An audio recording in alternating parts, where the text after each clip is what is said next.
नमस्कार, जय हिंद, जय भारत। मैं अभिषेक और आप देख रहे हैं हमारा YouTube channel Rudra education hub. दोस्तों, एक बार फिर से आप सभी का हमारे इस यूट्यूब चैनल पे हार्दिक स्वागत और अभिनंदन है। दोस्तों, आज के सेशन में, आज की इस वीडियो में हम आपसे बात करने वाले हैं एंशिएंट इंडियन हिस्ट्री में स्टोन एज से संबंधित बड़े ही important topic mesolithic age in India के बारे में, भारत में मध्य पाषाण काल के बारे में। या दोस्तों, हम लोगों ने प्रीवियस क्लासेस में स्टोन एज को डिस्कस करना स्टार्ट किया था, जिसमें दोस्तों हम लोगों ने अभी तक जो पैलियोलिथिक एज था, जो पूरा पाषाण काल था, उनसे संबंधित कुछ बड़े ही बेहतरीन पॉइंट्स को डिस्कस किया था। और आज की इस सेशन में दोस्तों आपके साथ डिस्कस करने वाले हैं मध्य पाषाण काल के बारे में, मेसोलिथिक एज के बारे में। इसके पहले कि दोस्तों आज के सेशन की हम शुरुआत करें, जल्दी से आप सभी जुड़ जाइए और हमें बता दीजिए कि क्या आप तक हमारी आवाज और वीडियो क्वालिटी दोनों बेहतर रूप से पहुंच पा रही है या नहीं। जिसके पश्चात दोस्तों जो सेशन है उसे हम स्टार्ट करें। बताएं, क्या आप सभी तक हमारी आवाज और वीडियो क्वालिटी दोनों बेहतर रूप से पहुंच पा रही है? जल्दी से दोस्तों एक बार वीडियो को लाइक कर दीजिए, चैनल पर नए हैं दोस्तों चैनल को सब्सक्राइब कर लीजिए, जिससे कि दोस्तों आप सभी के पास इसी प्रकार की वीडियोस की इंफॉर्मेशन सबसे पहले आप सभी तक पहुंचती रहे। ठीक है, तो दोस्तों चलिए स्टार्ट करते हैं। आज का हमारा जो टॉपिक है वो है मेसोलिथिक एज इन इंडिया, मध्य पाषाण काल के बारे में हम डिस्कशन करेंगे।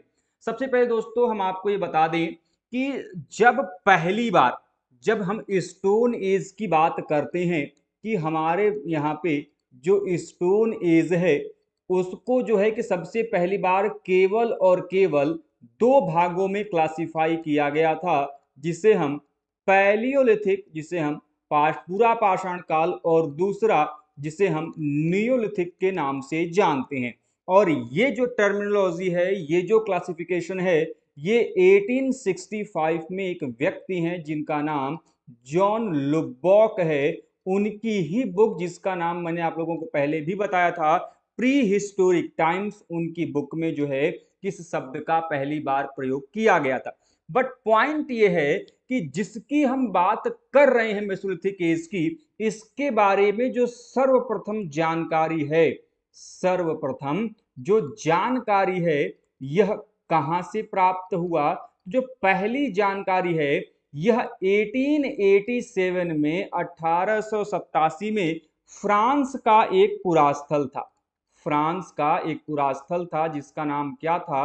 ला मॉस दे एजिल। और इसी पुरास्थल से सबसे पहली बार जो मध्य पाषाण काल है, जो मेसोलिथिक पीरियड है, उसके बारे में सर्वप्रथम जो जानकारी है वह देखने को मिलता है। अब एक बात और भी समझ लीजिए, मैंने आप लोगों को बताया था कि मेसोलिथिक वह टाइमलाइन है जो पूरा पाषाण काल और नव पाषाण काल के बीच में जो ट्रांजिशनल फेज है, ठीक है, जो आपका संक्रामक काल है, संक्रमण का काल है, उसको ये दर्शाता है। तो मेसोलिथिक जो टर्मिनोलॉजी है ये दो शब्दों से मिला है, मिलकर बना हुआ है, जिसमें एक शब्द है मेसोस और दूसरा मतलब शब्द है लिथिस। ठीक है, जिसमें से जो मेसोस का मतलब होता है मध्य और लिथोस का मतलब होता है पाषाण काल। ठीक है, तो मध्य पाषाण काल के रूप में हम इसे सिंपली जानते हैं। जैसा कि मैंने आप लोगों को और भी बताया था कि मेसोलिथिक को दो अन्य नामों से भी जाना जाता है। मैंने पहले भी बताया है, जिसको हम लोग ईपी पैलियोलिथिक, ईपी पैलियोलिथिक के नाम से जानते हैं, और दूसरा प्रोटोनियोलिथिक भी कहा जाता है, जिसे हम ईपी पैलियोलिथिक को हिंदी में अनुपूरा पाषाण काल, और जो आद्य नवपाषाण काल है उसे हम अर्ली या फिर प्रोटोनियोलिथिक एज के रूप में जानते हैं। और यह काल आपके ट्रांजिशनल फेज या फिर संक्रमण का भी काल कहा जाता है। ऐसा मैं क्यों कह रहा हूं इसको समझिएगा। मैंने आप लोगों को बताया कि जैसे मान लीजिए कि ये एक स्टोन एज है, और मैंने अभी बताया कि स्टोन एज जो है यह तीन भागों में विभाजित है। सबसे जो पहला काल है वो है आपका पैलियोलिथिक, दूसरा जो काल है फिर वो है आपका मेसोलिथिक, और जो तीसरा काल है वह है आपका नियोलिथिक। अब हम किस काल को इपीपैलियोलिथिक कहेंगे, किस काल को हम मेसोलिथिक कहेंगे और किस काल को हम प्रोटोनियोलिथिक कहेंगे। तो वो फेज, ठीक है, वह काल जो कि किस रूप में जाना जाता है, वह काल जो कि पैलियोलिथिक से मेसोलिथिक में कन्वर्ट होता है, वो ट्रांजिशनल फेज जहां से हमारा पूरा पाषाण काल मध्य पाषाण काल में परिवर्तित हो रहा है, वही ट्रांजिशनल फेज कहलाता है आपका इपी पैलियोलिथिक फेज, जिसे हम अनुपूरा पाषाण काल कहते हैं। ठीक है, वहीं पे वह काल जो कि मेसोलिथिक से कंप्लीट होने के बाद क्या शुरू हो जाता है, मेसोलिथिक के कंप्लीट होने के बाद जहां से नवपाषाण काल स्टार्ट होता है, वही काल क्या कहलाता है, वही काल कहलाता है आपका प्रोटोनियोलिथिक फेज। क्या कहलाता है, प्रोटोनियोलिथिक फेज, जिसे हम आद्य नवपाषाण काल के रूप में जानते हैं। तो आज से आपको ये पता चल गया होगा कि इपीपैलिथिक पीरियड किसको कहते हैं और प्रोटोनियोलिथिक फेज जो है वह किसको कहते हैं। जहां से पूरा पाषाण काल कंप्लीट हो रहा है और मेसोलिथिक शुरू हो रहा है, वह काल इपीपैलिथिक, जहां से मेसोलिथिक कंप्लीट हो रहा है और नियोलिथिक शुरू हो रहा है, वह काल प्रोटोनियोलिथिक के नाम से जानते हैं। अच्छा, ये तो एक सिंपल क्लासिफिकेशन हो गया। इसके अलावा मैं आपको और भी एक चीज बता दूं कि हमारा जो मेसोलिथिक एज है बेटे, हमारा जो मेसोलिथिक एज है, यह on the basis of tool, यह दो भागों में इसे हम बांट सकते हैं। एक ऐसा मेसोलिथिक एज जिसको कि आप अर्ली मेसोलिथिक कह लीजिए, और दूसरा जिसे आप लेट या फिर कह लें कि मेच्योर मेसोलिथिक कह सकते हैं।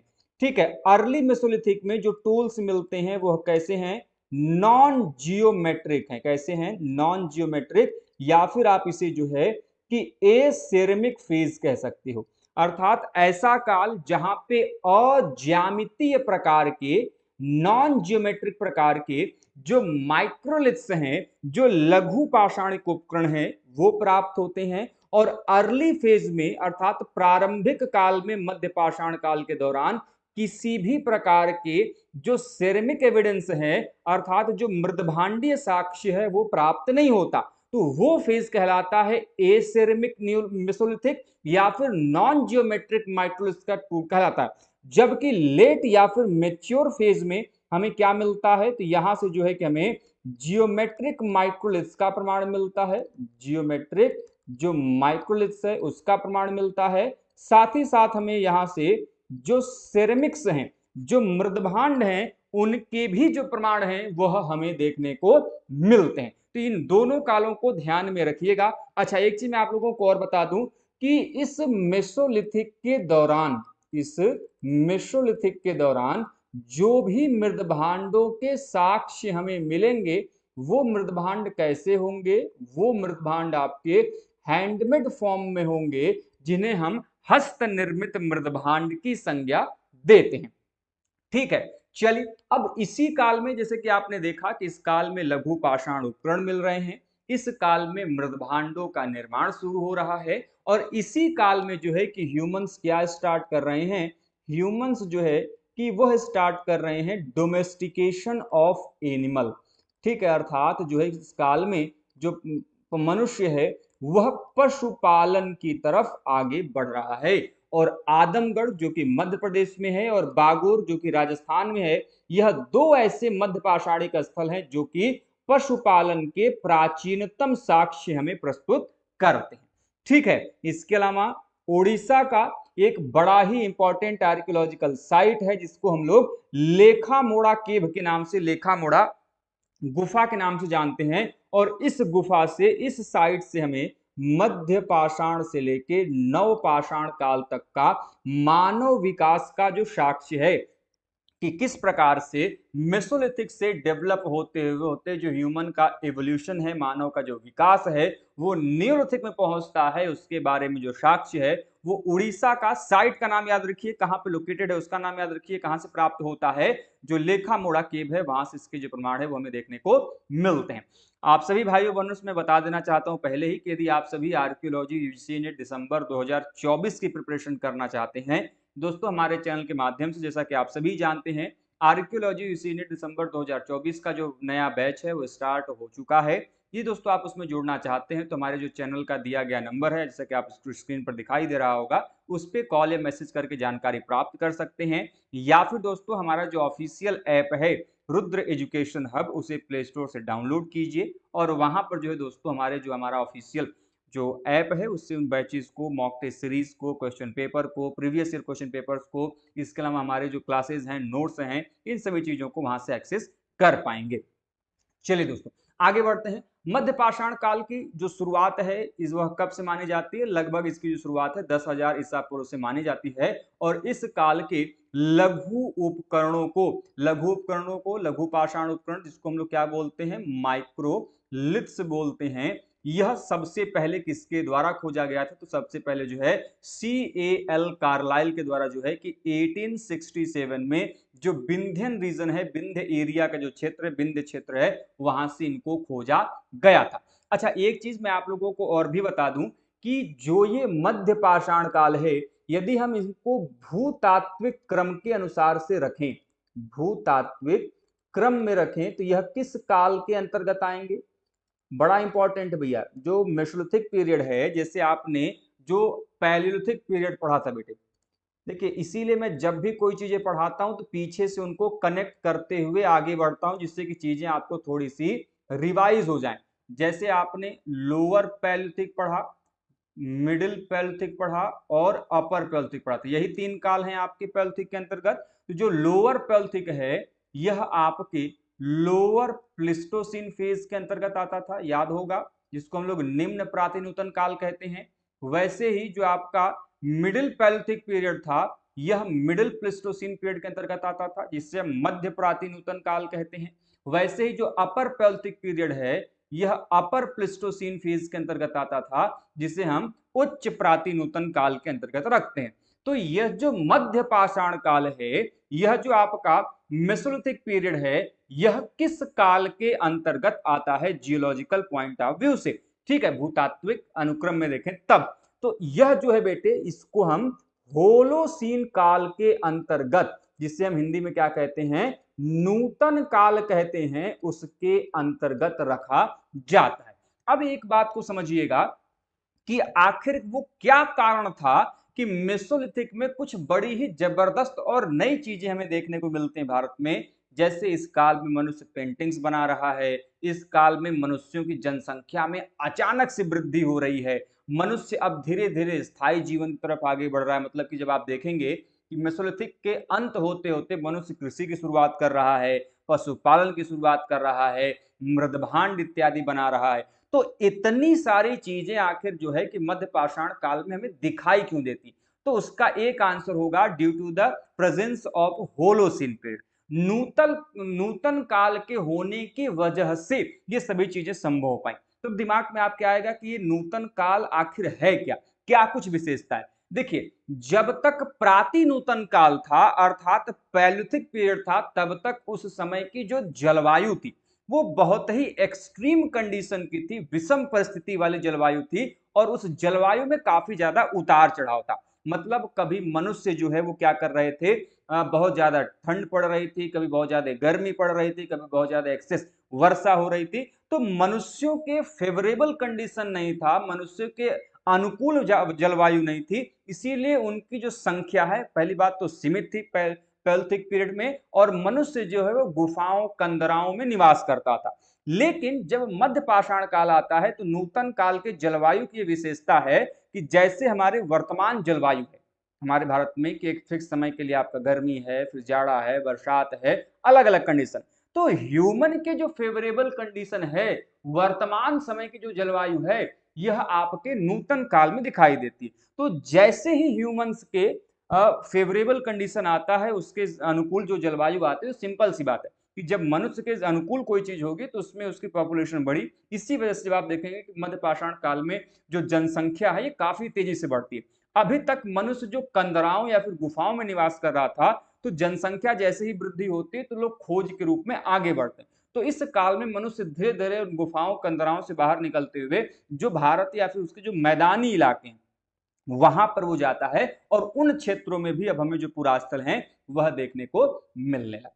तो ये थोड़ी सी बैकग्राउंड थी, किस प्रकार की चीजें हमें देखने को मिलता है। तो इस प्रकार देखिए, समझिएगा बेटे, क्वेश्चन आपके एग्जाम में 3 बनेगा, टूल्स को लेके एकदम दिमाग में बैठा लीजिए। पहला क्वेश्चन बनता है कि प्रथम पूरा पाषाणिक उपकरण किसने प्राप्त किया, तो आपको ध्यान रखना है आरबी फूट ने, रॉबर्ट ब्रूस फूट ने पल्लवरम क्षेत्र से प्राप्त किया था, जो कि चेन्नई तमिलनाडु के निकट है।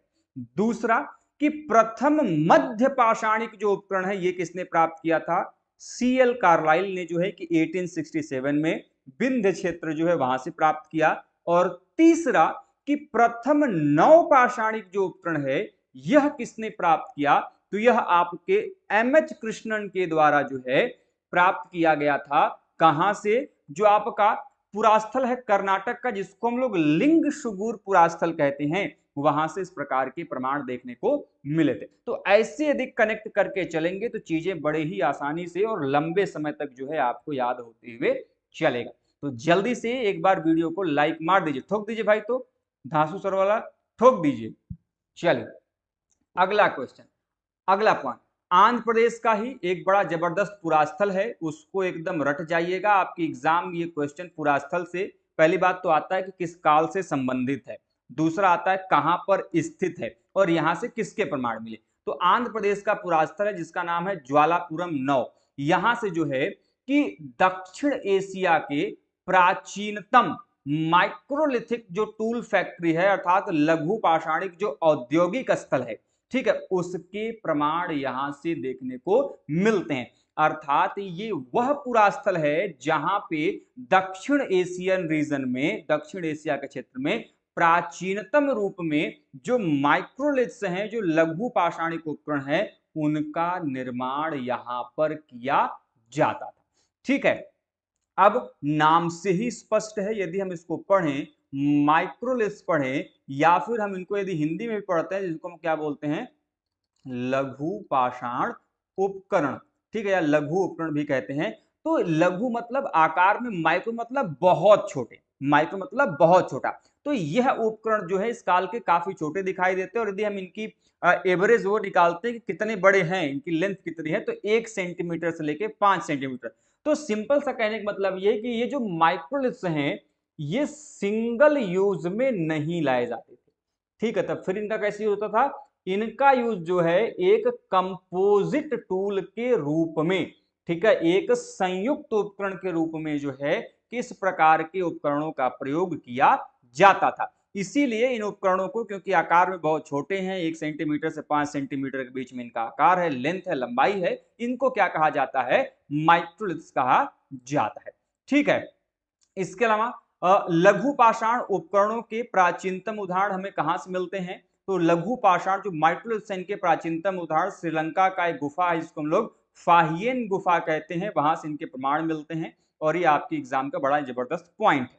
ठीक है, ये क्वेश्चन आपकी एग्जाम में आता है कि जो ये फाहियन गुफा है यह कहां पर स्थित है। ये श्रीलंका में किसके लिए जाना जाता है, क्योंकि यहां से लघु पाषाण उपकरण के प्राचीनतम प्रमाण मिलते हैं। अच्छा, ये बात बिल्कुल कंफ्यूज मत होइएगा कि माइक्रोलिथ्स जो है वह केवल और केवल स्टोन के ही बनेंगे, नहीं, ऐसा नहीं है।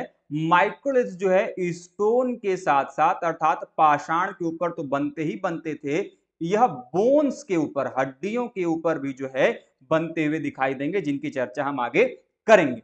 अब जैसा कि मैंने कहा कि लघु पाषाण उपकरण यदि हम कहें तो भारत के बाहर तो जो श्रीलंका का फाहियन गुफा है वहां से इसके प्राचीनतम प्रमाण मिलते हैं। इसके अलावा भारत में महाराष्ट्र के 40 गांव के निकट पाटणे जो पुरास्थल है, यहां से प्राचीन लघु पाषाण उपकरण जो है देखने को मिलता है। पाटणे जब भी आए तो इसको बेटे तुरंत याद कर लीजिएगा, किसके लिए, शुतुरमुर्ग का जो अंडा का छिलका है, ठीक है, उस छिलके से बने हुए जो मनके हैं, ऑस्ट्रिच एग सेल से बने हुए जो बीड्स हैं, वह हमें यहां पर दिखाई देता है। ठीक है, इसके अलावा मैंने अभी बताया कि हमारे यहाँ पे जो भी माइक्रोलिथ्स मिलते हैं उनको 2 भागों में हम बांटते हैं। ठीक है, माइक्रोलिथ्स जो भी प्राप्त होते हैं यह 2 भागों में बांटे जाते हैं। एक जो सबसे पहले प्राप्त होगा अर्ली फेज में, किस प्रकार के माइक्रोलिथ्स होंगे, नॉन जियोमेट्रिक होंगे, अर्थात अज्यामितीय प्रकार के होंगे। और जो लेट फेज में प्राप्त होंगे वो कैसे माइक्रोलिथ्स होंगे, वो जियोमेट्रिक शेप में होंगे, अर्थात ज्यामितीय प्रकार। ज्यामितीय प्रकार मतलब जैसे रेक्टेंगुलर फॉर्म में, स्क्वायर फॉर्म में, अलग अलग प्रकार से। ठीक है, तो ज्यामितीय आधार पे बने हैं, जैसे चंद्राकार आकार के, अर्धचंद्राकार आकार के, त्रिभुज के आकार के, समलंब चतुर्भुज के आकार का था, ट्रेपेज हो गए, ट्रायंगल्स हो गए, ल्यूनेट्स हो गए, इस प्रकार की जो चीजें हैं हमें देखने को मिलती हैं।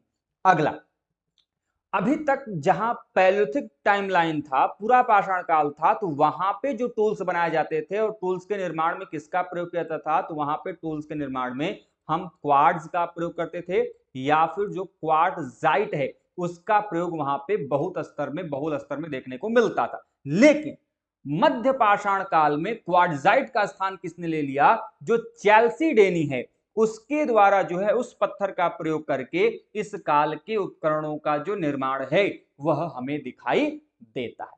तो इतनी चीजें समझ में आ गई, तो जल्दी से एक बार थम्स अप करके बता दीजिए कि जी हाँ समझ में आ गई हैं। तो फिर हम आगे बढ़ें अगले पॉइंट की तरफ। बताइए, जल्दी से मुझे एक बार थम्स अप करके बता दीजिए कि जी हाँ चीजें समझ में आ गई। किसी को कोई कंफ्यूजन, कोई डाउट, कोई समस्या, कोई परेशानी, बताओ भाई। किसी को कोई कंफ्यूजन, कोई डाउट, कोई समस्या, कोई परेशानी, आगे बढ़ा जाए। तो उम्मीद करता हूं कि आपको चीजें जो है अच्छी से समझ में आ रही होंगी।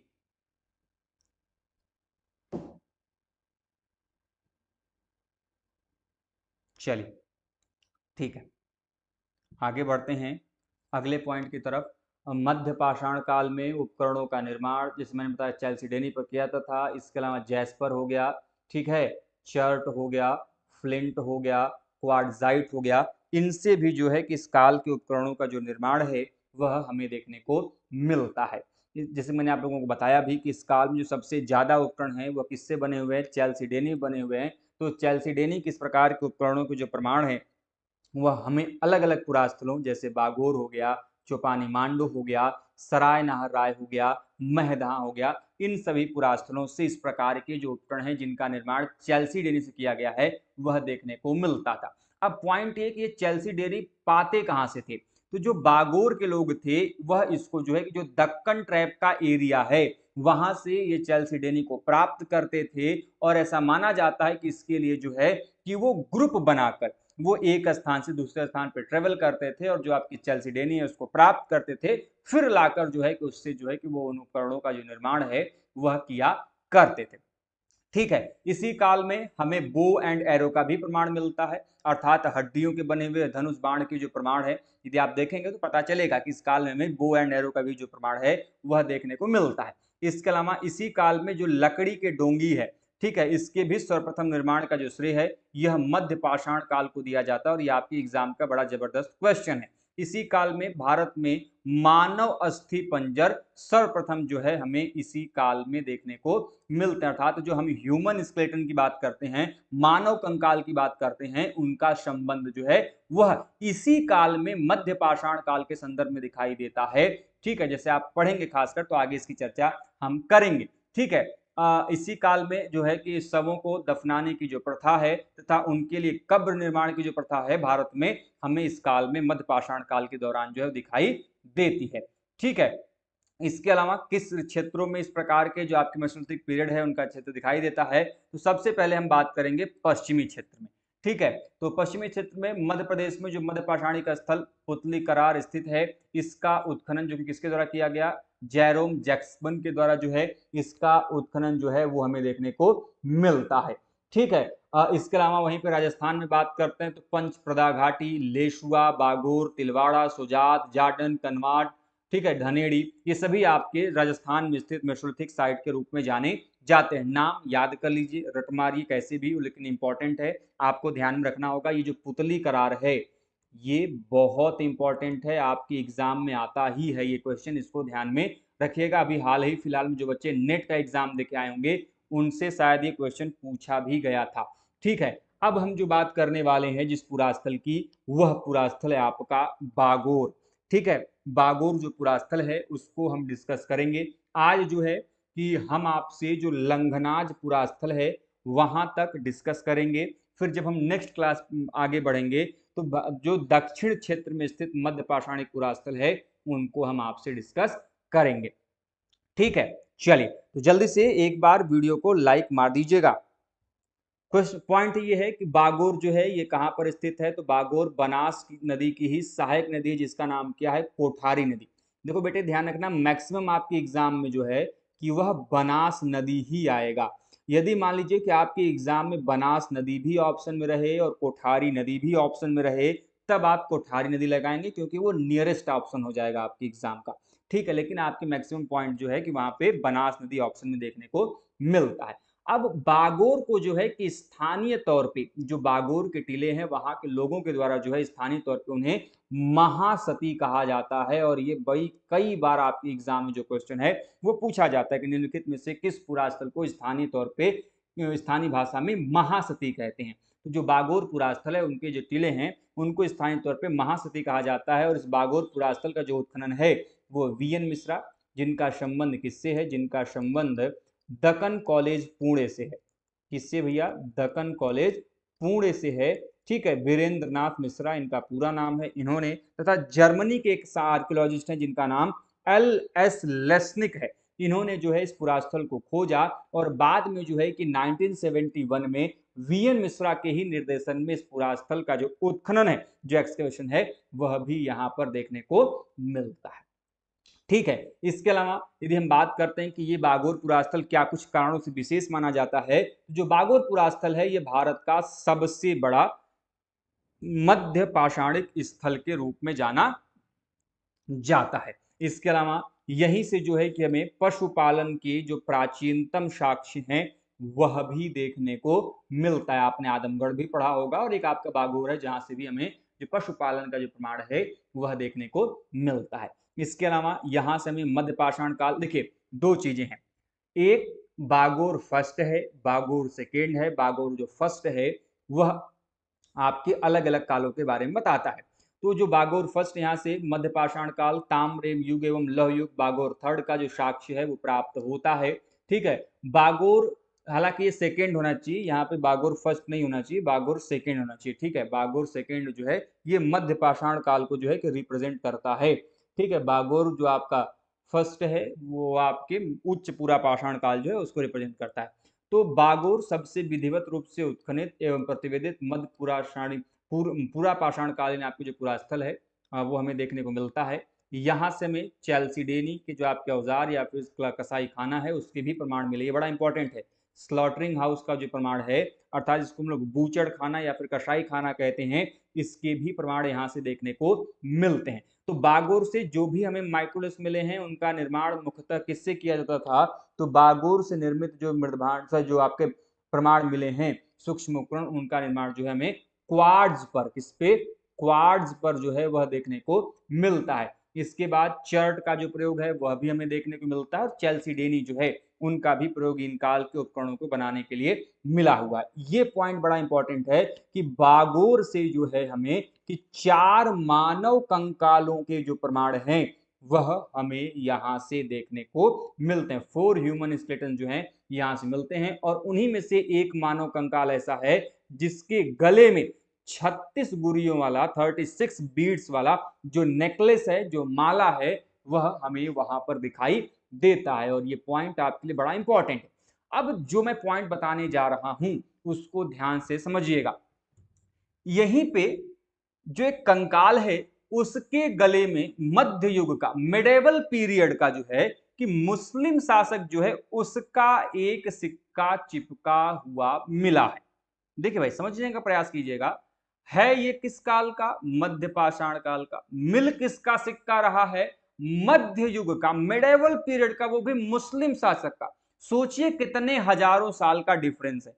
तो यहां पे ये आया कैसे, कैसे आया, तो जब आपने कभी पढ़ा होगा, उत्खनन की एक थ्योरी है कि कई बार जो आपके मिट्टी के अंदर रहने वाले जीव हैं, जैसे चूहा इत्यादि हो गया, तो वो क्या करते हैं कि मान लीजिए ऊपरी स्तर पर कोई पुरावशेष वो है, उसको चूहा जो है या फिर अननेचुरल एक्टिविटी के माध्यम से, किसी अन्य माध्यमों से जो है कि वह एक स्थान से लाकर दूसरे लेयर में जो है कि डिगिंग करते करते, मान लीजिए कि यह एक आपका पुरास्थल है, इसमें 3 लेयर है।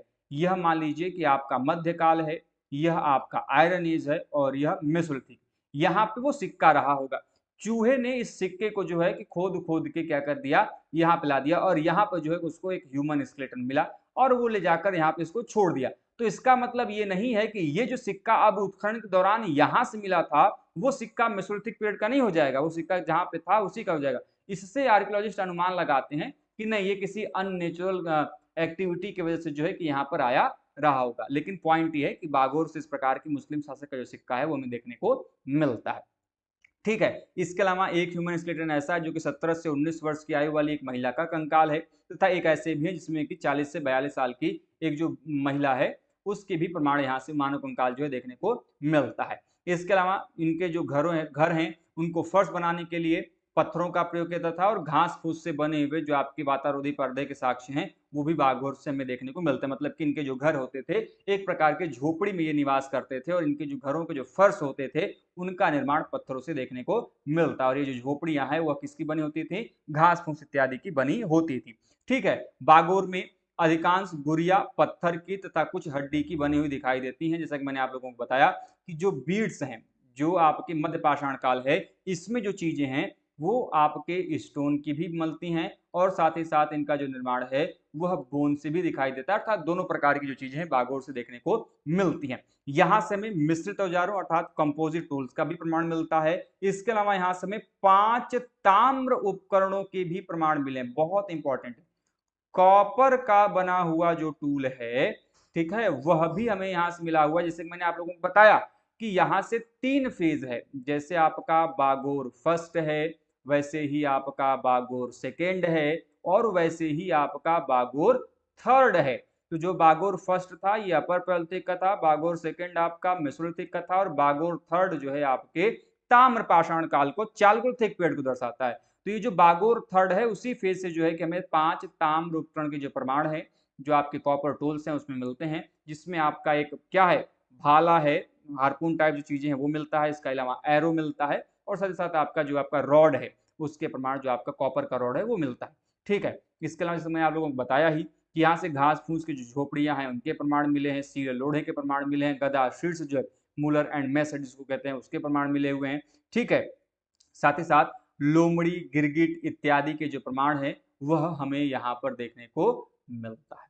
ठीक है, पॉइंट इतने में किसी को कोई कंफ्यूजन, कोई समस्या, कोई परेशानी, कोई कठिनाई बताइए भाई, जल्दी से एक बार हमें बता दीजिए। अब जो हम बात करेंगे गुजरात के क्षेत्र में स्थित मध्य पाषाणिक पुरास्थलों के बारे में जो है आपसे डिस्कस करेंगे। बताओ भैया, किसी को कोई कंफ्यूजन, कोई समस्या, कोई कठिनाई? चलिए, गुजरात में आपके जो मेसोलिथिक साइट है इनके खोजने का जो श्रेय है वो किसे दिया जाता है? हसमुख धीरजलाल संकालिया को, जिन्हें हम एच.डी. संकालिया के रूप में भी जानते हैं। तो एच.डी. संकालिया ने ही गुजरात के क्षेत्रों में काम किया और वहां से जो मेसोलिथिक साइट है, जो मध्य पाषाणिक पुरास्थल है, उनके खोजने का काम किया और उन्होंने जो है कि इन रीजन्स में काफी इंपॉर्टेंट एक्सकेवेशन को भी कराया था। यहाँ के यदि हम पुरास्थलों की बात करते हैं तो आपके उसमें आपका अखाज का क्षेत्र, बलसाड़ा का क्षेत्र, हिरपुर का एरिया, पावागढ़ का एरिया और पावागढ़ के इसमें आपके मिताली तरसंग बहुत इंपॉर्टेंट है। ये जो तरसंग रॉक शेल्टर है, लाटेश्वर है, कनेवाल है, रतनपुर है, उंड्रेल, धमसूरा, पिठऊ और लंघनाज, ये सभी आपके गुजरात में स्थित आपके बड़े ही जबरदस्त मेसोलिथिक साइट के रूप में जाने जाते हैं। ठीक है, इसके अलावा यदि हम बात करते हैं तो महाराष्ट्र में आपका खांडीवली हो गया, गोदावरी में स्थित आपका बेलपंधारी हो गया, नंदू मांदेश्वर हो गया, ये भी आपके महाराष्ट्र के रीजन में स्थित आपके बड़े ही जबरदस्त पुरास्थल हैं जो कि मध्य पाषाण काल से संबंधित है। ये जो खांडीवली मैंने आप लोगों को बताया जो कि कहाँ पर है, महाराष्ट्र में है और इससे यहाँ पे किसने काम किया, तो यहाँ पर काम किया था के.आर.यू. टॉड ने, और के.आर.यू. टॉड ने जो है यहाँ पे काम करते हुए जो मेसोलिथिक टूल है, जो आपके मध्य पाषाणिक उपकरण है, उनको उन्होंने प्राप्त किया था। इसके अलावा मध्य प्रदेश, महाराष्ट्र के पाटने से जो है कि मध्य पूरा पाषाण काल, उच्च पूरा पाषाण काल और मध्य पाषाण काल के जो साक्ष्य है, अर्थात middle palaeolithic age, upper palaeolithic age and mesolithic age के जो प्रमाण है उस पाटने से हमें देखने को मिलते हैं। और मैंने अभी बताया कि पाटने किसके लिए जाना जाता है, तो शुतुरमुर्ग के अंडे के छिलके से बने हैं, चाहे उस पर हम नक्काशी की बात करें, चित्रकारी की बात करें, या फिर हम बात करें उससे छिलके से बने हुए जो मनके हैं, वह हमें वहां से दिखाई देता है। अब एक बड़ा जबरदस्त पुरास्थल है जिसका नाम क्या है, जिसका नाम है लंघनाज। ठीक है, लंघनाज कहां पर है, तो लंघनाज जो है कि बालू के टीले पर स्थित गुजरात का एक बड़ा जबरदस्त पुरास्थल है जिसकी खोज 1941 में 1941 में की गई थी। यदि हम इस पुरास्थल के उत्खनन की बात करते हैं तो यह जो पुरास्थल है इसका उत्खनन HD संकालिया, इसके अलावा बी सुब्बा राव और KU और केनेडी ने जो है कि यहाँ पर एक्सकेवेशन का जो काम है वह मिलकर किया था। और यह पुरास्थल किस विशेष कारणों से जाना जाता है, तो यहाँ से जो हमें कि फ्लेक्स्ड बरियल के जो प्रमाण है, अर्थात मुड़ी हुई अवस्था में जो समाधिस्थ मानव कंकाल के जो प्रमाण है वह हमें देखने को मिलता है। मैंने आप लोगों को मानव शवाधान पढ़ाया था तो बताया था कि मानव के जो शवाधान की प्रक्रिया है वह मुख्यतः हमें 3 फॉर्म में दिखाई देती है। एक जिसे हम एक्सटेंडेड बरियल कहते हैं, जिसे आप हिंदी में विस्तीर्ण शवाधान कहते हैं।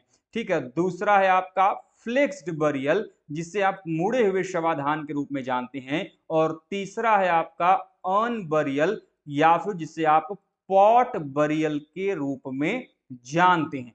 तीनों की अपनी अलग अलग प्रक्रिया है। एक्सटेंडेड बरियल में जो व्यक्ति है जो मृत हो जाता है उसको पीठ की बल लिटाकर उसके हाथ और पैर सीधे पोजीशन में पैरेलल कंडीशन में उनको दफना दिया जाता है।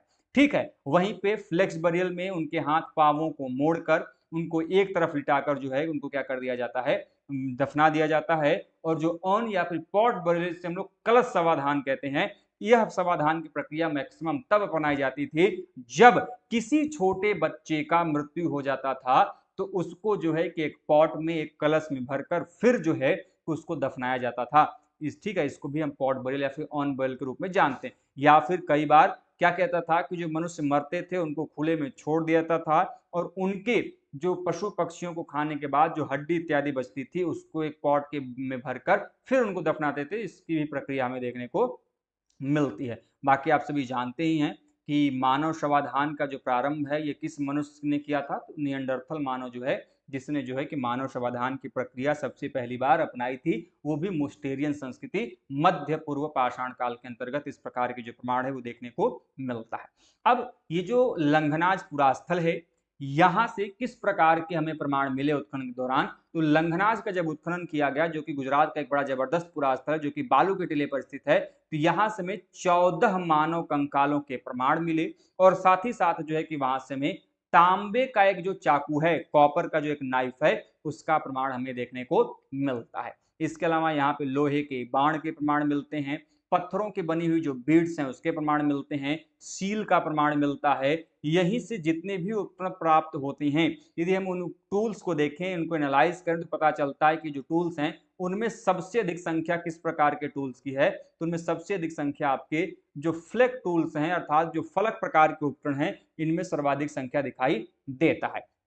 ठीक है, अब जैसा कि मैंने आप लोगों को पहले ही बताया कि लंघनाज की सबसे बड़ी विशेषता ये रही है कि उनके यहाँ पे फ्लेक्स्ड बरियल के प्रमाण दिखाई देते हैं। तो यहाँ पे जो 14 मानव कंकाल मिले हैं उन 14 में से 13 मानव कंकालों को जो है कि पैर मोड़कर दाहिनी करवट लिटाकर जो उनको दफनाया गया, अर्थात यहाँ पे फ्लेक्स बरियल के जो प्रमाण है वह हमें देखने को मिलते हैं।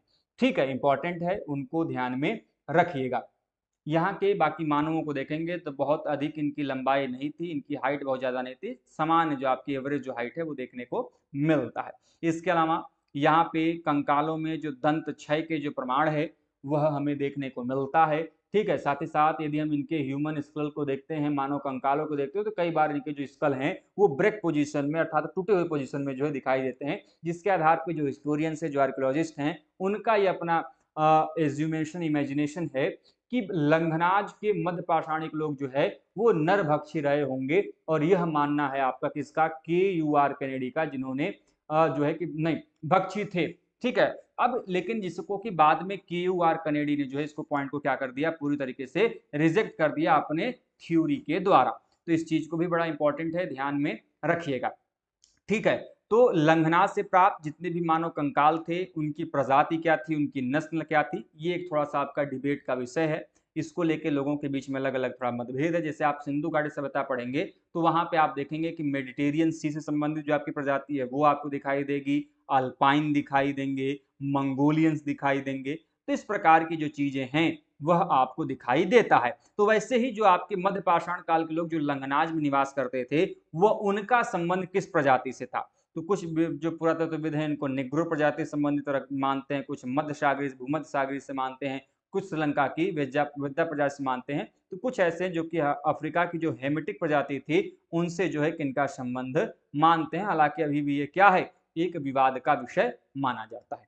तो ये रहा आप लोगों के लंघनाज के बारे में उसके तक जानकारी, और साउदर्न इंडियन मेसोलिथिक एरा के बारे में बात करेंगे। इस दोस्तों हम दक्षिण भारत की मध्यपाषाण कालीन संस्कृति को देखते हैं। दोस्तों दक्षिण भारत की मध्यपाषाण संस्कृति की सबसे प्रमुख विशेषता यह है कि इस क्षेत्र में जो उपकरण हैं उनके निर्माण के लिए जो व्हाइट कलर का जो क्वार्ट्ज पत्थर है उसका प्रयोग यहाँ पे मुख्य रूप से प्रधान रूप से किया जाता रहा है। इंपॉर्टेंट है, व्हाइट कलर का जो क्वार्ट्ज है, आप सभी को मैंने बताया था कि क्वार्ट्ज जो है यह मैक्सिमम टाइम जब आप देखेंगे मेसोलिथिक तक तो ये बहुत इजीली अवेलेबल होता था। इसकी वजह से जो कि क्वार्ट्ज या फिर हम बात करें क्वार्ट्जाइट, इनका जो प्रयोग है वो आप देखेंगे मैक्सिमम रीजन्स में आपके इनका प्रयोग उपकरणों के निर्माण में होता हुआ दिखाई देता है। तो दक्षिण भारतीय रीजन्स में आपके जो क्वार्ट्ज हैं वो भी व्हाइट कलर के, जो आपके दुधिया कलर के जो क्वार्ट्ज हैं उनका प्रयोग जो है हमें यहाँ पे उपकरणों के जो निर्माण है वहां पर दिखाई देता है। अपने आप में काफी ज्यादा इंपॉर्टेंट है। इसके अलावा यदि हम बात करते हैं तो और भी पुरास्थल हैं, जिससे में आपके आंध्र प्रदेश में स्थित नागार्जुन कोंडा हो गया, गिलूर हो गया, रेनीगुंटा हो गया, वहीं पे कर्नाटक में स्थित आपका शंगनकल्लू, जलहल्ली, कीमनहल्ली, शोरापुर दोआब, ये बड़े ही इंपॉर्टेंट मध्य पाषाणिक पुरास्थल हैं जहां से में मध्य पाषाण कालीन संबंधित जो पुरावशेष हैं उनके प्रमाण हमें देखने को मिलते हैं। अब इसमें कुछ दो ऐसे बड़े जबरदस्त पुरास्थल हैं जिनको आप जरूर ध्यान में रखें, आपके एग्जाम में क्वेश्चन पूछा जाता है। जैसे में रेनीगुंटा, आपके एग्जाम में बार बार पूछा जाता है कि जो रेनीगुंटा केव है, जो आपकी यह गुफा है, ये कहां से किस जगह से प्राप्त होती है। तो ये आंध्र प्रदेश जो आपका क्षेत्र है, राज्य है, वहां से इसके प्रमाण मिलते हैं। वहीं पे जो कर्नाटक का रीजन में आपका शंगनकल्लू बहुत इंपॉर्टेंट है, और सोरापुर दोआब, ये भी आपके दोनों बड़े ही जबरदस्त पुरास्थल है। और यहाँ से जो क्वेश्चन है कई बार देखिए आपके एग्जाम में जो क्रॉस मैचिंग वाले क्वेश्चन कैसे पूछा जाता है कि कोई पुरास्थल, एक तरफ पुरास्थल के नाम और दूसरी तरफ किस स्थान या फिर किस राज्य में स्थित है वह पूछ लिया जाता है, या फिर कई बार जो है कि उनका संबंध जो है किस काल से है। जैसे एक तरफ पुरास्थलों के नाम दे दिए गए कि मान लीजिए कि आपका पुरास्थल का नाम दे दिया गया भैया कि बुर्ज़होम है, ठीक है, तो बुर्ज़होम कहाँ पे है, तो आप कहेंगे जम्मू कश्मीर में है। किस काल से संबंधित है, नवपाषाण काल से संबंधित है। तो जब आप नोट्स बनाएं तो कुछ इसी प्रकार की चीजें अपने नोट्स में लिखेंगे तो आपको एक ही नोट्स से कई प्रकार की जो चीजें हैं वो आपकी सॉल्व हो जाएंगी। जैसे इसके अलावा कि कोई पुरास्थल जो है कि उसके खोजकर्ता कौन है, खोजकर्ता कौन है, उसके उत्खननकर्ता कौन है, ठीक है। इसके अलावा यदि हम चाहें तो ये जो आपका पुरास्थल है यह किस नदी के तट पर है, ठीक है। इस पुरास्थल से किस प्रकार के पुरावशेष या फिर किस प्रकार के विशेष चीजों के लिए ये जाना जाता है। जैसे आप बुर्ज़होम पढ़ते हैं तो मालिक के साथ कुत्ते के दफनाए जाने के साक्ष्य इत्यादि जो प्रमाण है वो मिलता है। तो अब यदि इतनी चीजें आपने नोट्स के पॉइंट ऑफ व्यू से यदि बनाते चले, हर एक पुरास्थल जितने आपको मैं बताते जा रहा हूं वो कहाँ पर है, किस पुरास्थल, उसका काम किसके द्वारा किया गया, तो जितने आप यदि नोट्स में इंक्लूड करते जाएंगे तो एट द पॉइंट एग्जाम के पहले पहले आपको मैक्सिमम चीजें जो है कि आपको एक स्थान पे मिल जाएंगी। तो ये अपने नोट्स में जरूर इंक्लूड करें, आपके लिए काफी ज्यादा बेनिफिशियल है, ये होगा, इंपॉर्टेंट होगा, ठीक है। अब यदि हम बात करते हैं हम कर्नूल डिस्ट्रिक्ट की, जो कि अपने आप में काफी ज्यादा इंपॉर्टेंट है, तो ये जो कर्नूल डिस्ट्रिक्ट है उसी कर्नूल डिस्ट्रिक्ट से जो लघु पाषाण उपकरण है, बड़ा इंपॉर्टेंट है, जिनको हम क्या बोलते हैं, माइक्रोलिथ्स बोलते हैं। क्या बोलते हैं, माइक्रोलिथ्स बोलते हैं। तो उस कर्नूल डिस्ट्रिक्ट से इन माइक्रोलिथ्स की जो खोज है वो L.A. कमियाडे के द्वारा किया गया। नाम इनका आपके लिए बहुत जबरदस्त है, इनको याद रखिएगा, इनका नाम आगे भी आएगा। तो L.A. कमियाडे ने जो है कि कर्नूल डिस्ट्रिक्ट से वहां से जो आपके माइक्रोलिथ्स हैं उनके प्रमाण प्राप्त किए, किसके, माइक्रोलिथ्स के। वहीं पे जो आपका शंगन कल्लू, जो कि मैंने अभी बताया, बड़ा ही जबरदस्त पुरास्थल है, जो कि कहाँ में पड़ता है, कर्नाटक में। तो कर्नाटक का कर्नूल डिस्ट्रिक्ट से आपके L.A. कमियाडे का काम है, जहां से उन्होंने माइक्रोलिथ्स की खोज की। और उसी संगन कल्लू का यदि हम बात करते हैं कि यदि जो आपका जो शंगन कल्लू पुरास्थल है, इसके उत्खनन का जो काम है, ठीक है, इसका जो एक्सकेवेशन है संगन कल्लू का, यह किसके द्वारा किया गया, तो नाम याद रखिएगा, बी सुब्बा राव ने 1946 में, बी सुब्बा राव ने 1946 में, और साथ ही साथ H.D. संकालिया ने 1969 में जो शंगन कल्लू पुरास्थल है इसके एक्सकेवेशन का जो काम है वह किया था। अब बी सुब्बा राव की एक बड़ी ही जबरदस्त बुक है बेटे, नाम याद कर लीजिए, आपके एग्जाम में ये क्वेश्चन आता है, जिसका नाम क्या है, पर्सनालिटी ऑफ इंडिया। ठीक है, पर्सनालिटी ऑफ इंडिया कई बार आपके एग्जाम में क्वेश्चन देके पूछा जाता है कि ये किसका है। ठीक है, तो इसको ध्यान में रखिएगा। मैं सभी से निवेदन करूंगा कि प्लीज एक बार वीडियो को लाइक कर दीजिए, चैनल पर नए हैं दोस्तों चैनल को सब्सक्राइब जरूर से कर दीजिएगा। इसके अलावा के पदैया का नाम आप सभी ने जरूर सुना होगा। के पदैया ने कृष्णा एवं भीमा नदियों के बीच में जो सोरापुर दोआब में स्थित जो 25 मध्य पाषाणिक स्थल हैं उनका वहां पर उत्खनन काम इनके द्वारा किया गया। अब देखिए क्वेश्चन कैसे बनते हैं, आपने यदि हाल ही में क्वेश्चन पेपर को एनालाइज किया होगा आपने, तो आपको पता होगा कि क्वेश्चन पूछा जाता है कि ये जो सोरापुर दोआब का रीजन है बेटे, ठीक है, ये किन दो नदियों से मिलकर इसका रीजन बनता है। तो यहाँ पे देखिए आपने जल्दीबाजी में तो ये पढ़ लिया कि के पदैया ने सोरापुर दोआब के रीजन में काम किया और वहां पे उत्खनन काम किया, लेकिन किन दो नदियों के बीच में स्थित है, तो बेटा ध्यान रखिएगा, कृष्णा और भीमा।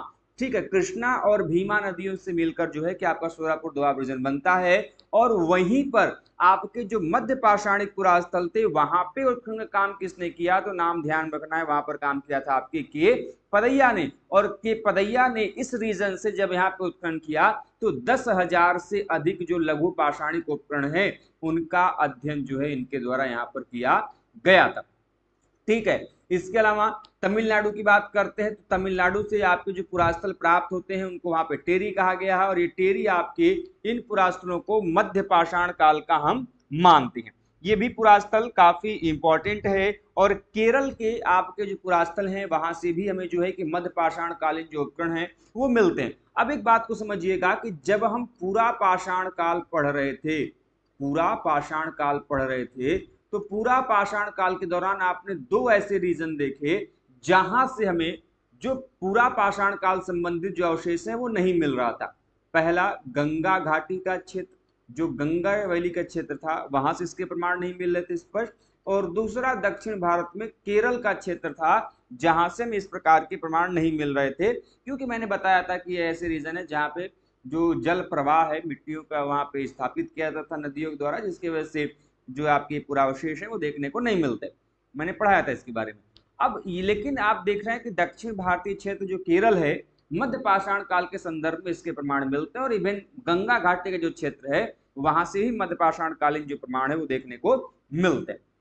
ऐसे में यदि हम बात करते हैं कि कौन कौन से ऐसे टेरी पुरास्थल हैं जहां पर इस प्रकार के प्रमाण मिले, टेरी पुरास्थलों में विशाखापत्तनम का चंद्रम पालेम, ठीक है, पारादेशी पालेम, रूसी कोंडा से जो है कि हमें मध्य पाषाण युगीन जो मछुआरों के समुदाय का अस्तित्व है वह हमें वहां से प्राप्त होता है।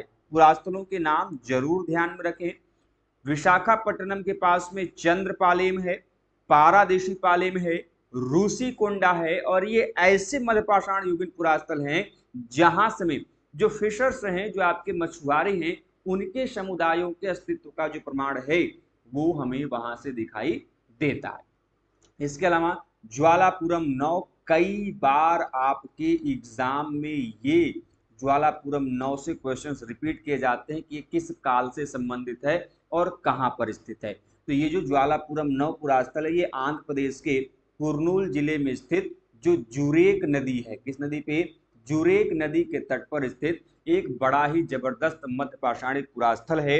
यदि हम इस पुरास्थल की बात करते हैं तो इस पुरास्थल की सबसे बड़ी विशेषता यह है कि यहाँ से जो हमें शिलाश्रय प्राप्त होता है, जो रॉक शेल्टर हमें मिलता है, वो मध्य पाषाण काल के संदर्भ में दक्षिण एशिया का, ध्यान रखिएगा, दक्षिण एशिया का, साउदर्न एशिया का प्राचीनतम सुनिश्चित तिथि वाला मध्य पाषाणिक संग्रह यहां से प्राप्त होता है तथा 35,000 ईसा पूर्व में जो आधुनिक मानवों के rock shelters with the dated microlith tools, अर्थात ऐसे रॉक शेल्टर्स यहां से प्राप्त हुए हैं जहां से जो हमें माइक्रोस मिले हैं उनकी डेटिंग की जा सकी है और उसके आधार पे जो लघु पाषाण उपकरण है और उनकी कारीगरी के जो प्रमाण है वो आपको ज्वालापुरम से देखने को मिले हुए हैं। और ये आपके दक्षिण एशिया का सबसे प्राचीनतम सुनिश्चित, मतलब कि इसकी जो डेट है वो ऑलरेडी डिसाइडेड है, वो आपकी निश्चित की जा चुकी है और ये 35,000 ईसा पूर्व के आसपास आधुनिक मानव के जो लघु पाषाण उपकरण था उनसे संबंधित जो आपकी कारीगरी है उनका प्रमाण हमें यहाँ पर दिखाई देता है। ठीक है, ज्वालापुरम का जो संबंध है यह मध्य पूरा पाषाण काल से भी था। मैंने पढ़ाते समय जब आप लोगों को मिडिल ट्वेल्थ तक पढ़ाया था तो वहां मैंने ज्वालापुरम के बारे में बताया था। तो ज्वालापुरम समय वहां से आप सभी को पता है कि यूनिसेरियल हार्पून का जो प्रमाण है वो हमें दिखाई देता है और आपके एग्जाम के लिए बड़ा जबरदस्त पॉइंट है, आपके एग्जाम में जो क्वेश्चन है ये पूछा भी जाता है। यूनिसेरियल हार्पून का जो प्रमाण है कहां से प्राप्त हुआ था, तो ये आपका जो प्रमाण है वो ज्वालापुरम से प्राप्त होता हुआ दिखाई देता है। ठीक है, चलिए अब हम बात करते हैं उन टेरी पुरास्थलों के बारे में या फिर उन बालू के टीलों के बारे में जो कि आपके एग्जाम में क्वेश्चंस पूछे जाते हैं। ठीक है, तो टेरी जिसे हम सैंड ड्यून साइट्स के रूप में भी कह सकते हैं, ये पुरास्थल कहां पर स्थित है, तो तमिलनाडु के तिरुनलवेली जिले में स्थित आपकी जो आपके टेरी पुरास्थल हैं वो हमें देखने को मिलते हैं। क्वेश्चन आता है कि इन टेरी पुरास्थलों की जो खोज है वह किसके द्वारा की गई। कई बार आपके एग्जाम में जो पॉइंट्स हैं वो लगातार रिपीट किए जाते हैं। तो ये जो टेरी पुरास्थल हैं इनके मध्य पाषाण स्थलीय पुरास्थलों की जो खोज है वो रॉबर्ट ब्रूस फूट को माना जाता है, जिनको हम शॉर्ट फॉर्म में आरबी फूट भी कहते हैं। ये एक जियोलॉजिस्ट थे, क्या थे, जियोलॉजिस्ट थे, जिन्हें हम भूतत्वविद के नाम से जानते हैं। और रॉबर्ट ब्रूस फूट कौन है, तो रॉबर्ट ब्रूस फूट को हम भारतीय प्रागैतिहासिक काल का जनक मानते हैं। क्या कहते हैं, भारतीय प्रागैतिहासिक काल का, भारतीय प्रागैतिहासिक काल का जनक कहते हैं।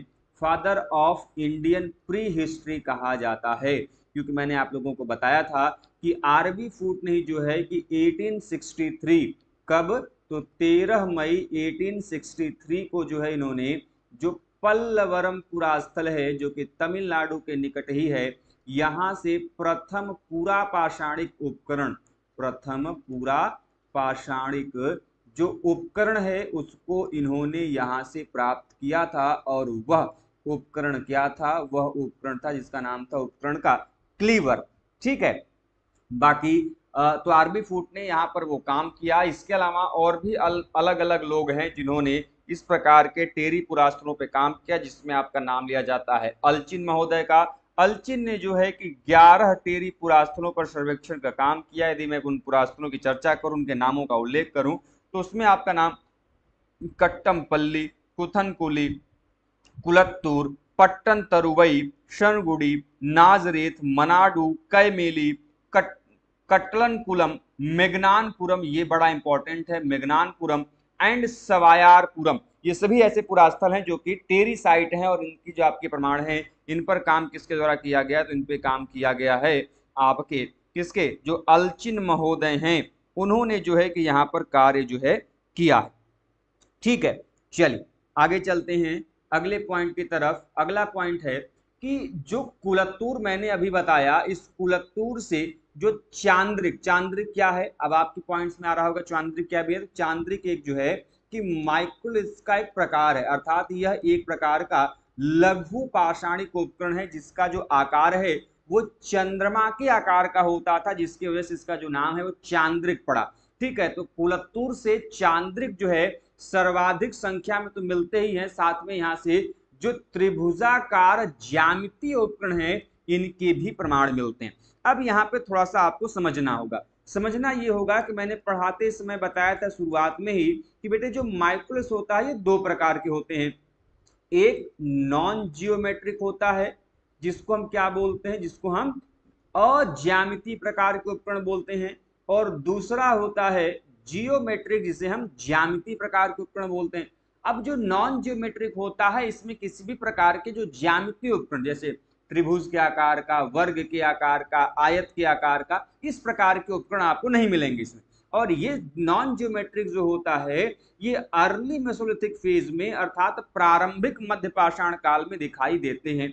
जबकि यदि मैं जियोमेट्रिक फेज की बात करता हूं तो जो जियोमेट्रिक फेज है, पहली बात तो ये लेट कह लें या फिर मेच्योर मेसोलिथिक पीरियड कह लें, विकसित या फिर अंत मध्य पाषाण काल में इस प्रकार का प्रमाण दिखाई देता है। और जियोमेट्रिक में ही आपको ये जो त्रिभुज के आकार के उपकरण दिखाई देते हैं, ठीक है, आयत के आकार के उपकरण दिखाई देते हैं, ठीक है, तो ये सभी आपके उपकरण जो कि जियोमेट्रिक डिजाइन में पाए जाते हैं, तो इस प्रकार के उपकरण आपको जियोमेट्रिक माइक्रोलिथ में दिखाई देते हैं जो कि लेट फेज में। तो कुलत्तूर से भी जो है किसी प्रकार के उपकरण हमें देखने को मिलते हैं। लेकिन जो मेघनानपुरम पुरास्थल है उस मेघनानपुरम पुरास्थल से इस प्रकार के जो जियोमेट्रिक टूल्स हैं, जो ज्यामितीय प्रकार के उपकरण हैं, उनके प्रमाण हमें देखने को नहीं मिलते। तो कई बार आपके एग्जाम में जो ये पॉइंट्स आता है ट्रू एंड फॉल्स का, सही पॉइंट्स है या गलत है,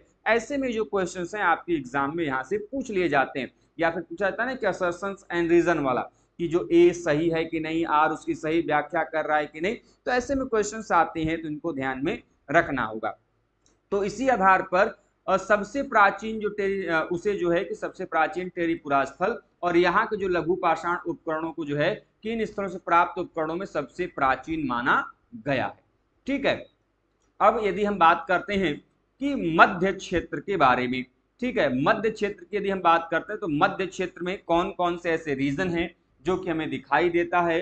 तो मध्य क्षेत्र की यदि हम बात करें तो ये जो मध्य क्षेत्र है उसमें आपके जम्बू द्वीप, जोरोथो द्वीप के जो आपके रॉक शेल्टर्स हैं, वहीं पे आपके होशंगाबाद में स्थित आपके जो आदमगढ़ रॉक शेल्टर है, भीमबेटका से जो आपके मध्य पाषाण काल के उपकरण है वह हमें देखने को मिलता है। ये चारों नाम आपको ध्यान में होना चाहिए, जम्बू द्वीप, जोरो द्वीप आपका rock shelter, Adamgarh rock shelter and Bhimbetka, आपको पता ही होगा यहाँ से में लगभग 500 के आसपास रॉक शेल्टर्स यहाँ से देखने को मिले हैं, जिसमें आदमगढ़ आप सभी जानते हैं पशुबाड़े पशुपालन के प्रमाण के लिए काफी जाना जाता है। और यहाँ पर काम किसने किया है, आरबी जोशी ने। और आरबी जोशी जब यहाँ पे काम किया तो इनको यहाँ से 25,000 से अधिक जो लघु पाषाणिक उपकरण हैं, ठीक है, जो आपके माइक्रोलिथ्स हैं, वो यहाँ से प्राप्त हुए। और जैसा कि मैंने अभी बताया कि आदमगढ़ किसके लिए जाना जाता है, पशुपालन के प्रमाण के लिए जाना जाता है। तो आदमगढ़ समय पालतू पशुओं में कुत्ते की हड्डी के प्रमाण, बकरी की हड्डियों के जो प्रमाण है वह देखने को मिलता है। अब आपके एग्जाम में क्वेश्चन पूछा जाता है ना कि मनुष्य ने सबसे पहली बार किस मतलब कि किसको पालतू बनाया, किस पशु को, तो कुत्ता आता है, जिसको कि हम मानते हैं कुत्ता पहले भी वफादार था, आज से हजारों साल पहले, आज भी वफादार है, ठीक है, तो उसके जो प्रमाण है वह देखने को मिलते हैं। वहीं पे जीआर हंटर का नाम कहां पर है, तो जो जम्बू द्वीप रॉक शेल्टर है वहां पर उन्होंने काम किया और यहाँ से जो उन्होंने 2 बच्चों के साथ साथ एक जो वयस्क पुरुष का है, ठीक है, उसका जो अस्थि अवशेष है उसको उनको वहां से प्राप्त किया। और साथ ही साथ जो आपका जीरोथो द्वीप है वहां के रॉक शेल्टर से उन्होंने एक मानव कंकाल प्राप्त किया था, जो कि आपके एग्जाम में जो क्वेश्चंस हैं वो वहां से पूछे जाते हैं। तो यदि हम बात करते हैं कि यह जो आपके रॉक शेल्टर्स हैं, जम्बू द्वीप रॉक शेल्टर एंड जीरोथो द्वीप रॉक शेल्टर, तो जम्बू द्वीप रॉक शेल्टर एंड आपके जीरोथो द्वीप रॉक शेल्टर्स में काम किसने किया है, तो यह काम किया है आपके जीआर हंटर ने। किसने किया है, जीआर हंटर ने यहाँ पर काम किया है। और यहाँ से में जो है कि जोरोथो द्वीप रॉक शेल्टर से एक ह्यूमन स्केलेटन का प्रमाण मिलता है और आपके जम्बू द्वीप रॉक शेल्टर से 2 आपके चाइल्ड स्केलेटन के प्रमाण और आपका एक एडल्ट ह्यूमन स्केलेटन का जो प्रमाण है वो हमें देखने को मिलता है। तो नाम तीनों के आपको ध्यान रखना है, जोरोथो द्वीप और आपका जम्बू द्वीप पे काम जीआर हंटर का, आदमगढ़ पे काम आरवी जोशी का, बचा आपका भीमबेटका, और भीमबेटका को आप सभी जानते हैं, यहाँ पे फेमस है वी.एस. वाकणकर के द्वारा जो है यहाँ पर काम किया गया, और यहाँ से जो है किस काल के उपकरण और अंत्येष्टि विधि का जो प्रमाण है वो हमें देखने को मिलता है। भीमबेटका की जो खोज है आप सभी जानते हैं वी.एस. वाकणकर ने ही 1958 में इस भीमबेटका की खोज की, जो कि एमपी के रायसेन डिस्ट्रिक्ट में स्थित आपका बड़ा ही जबरदस्त पुरास्थल है। ठीक है, आइए इसके बारे में थोड़ी सी चर्चा कर लेते हैं। भीमबेटका के बारे में बड़ा ही इंपॉर्टेंट आर्कियोलॉजिकल साइट है, जो कि आपके एग्जाम में जो क्वेश्चंस हैं वह पूछ लिए जाते हैं। ठीक है, क्लियर है बात? किसी को कोई कंफ्यूजन, कोई समस्या, कोई परेशानी?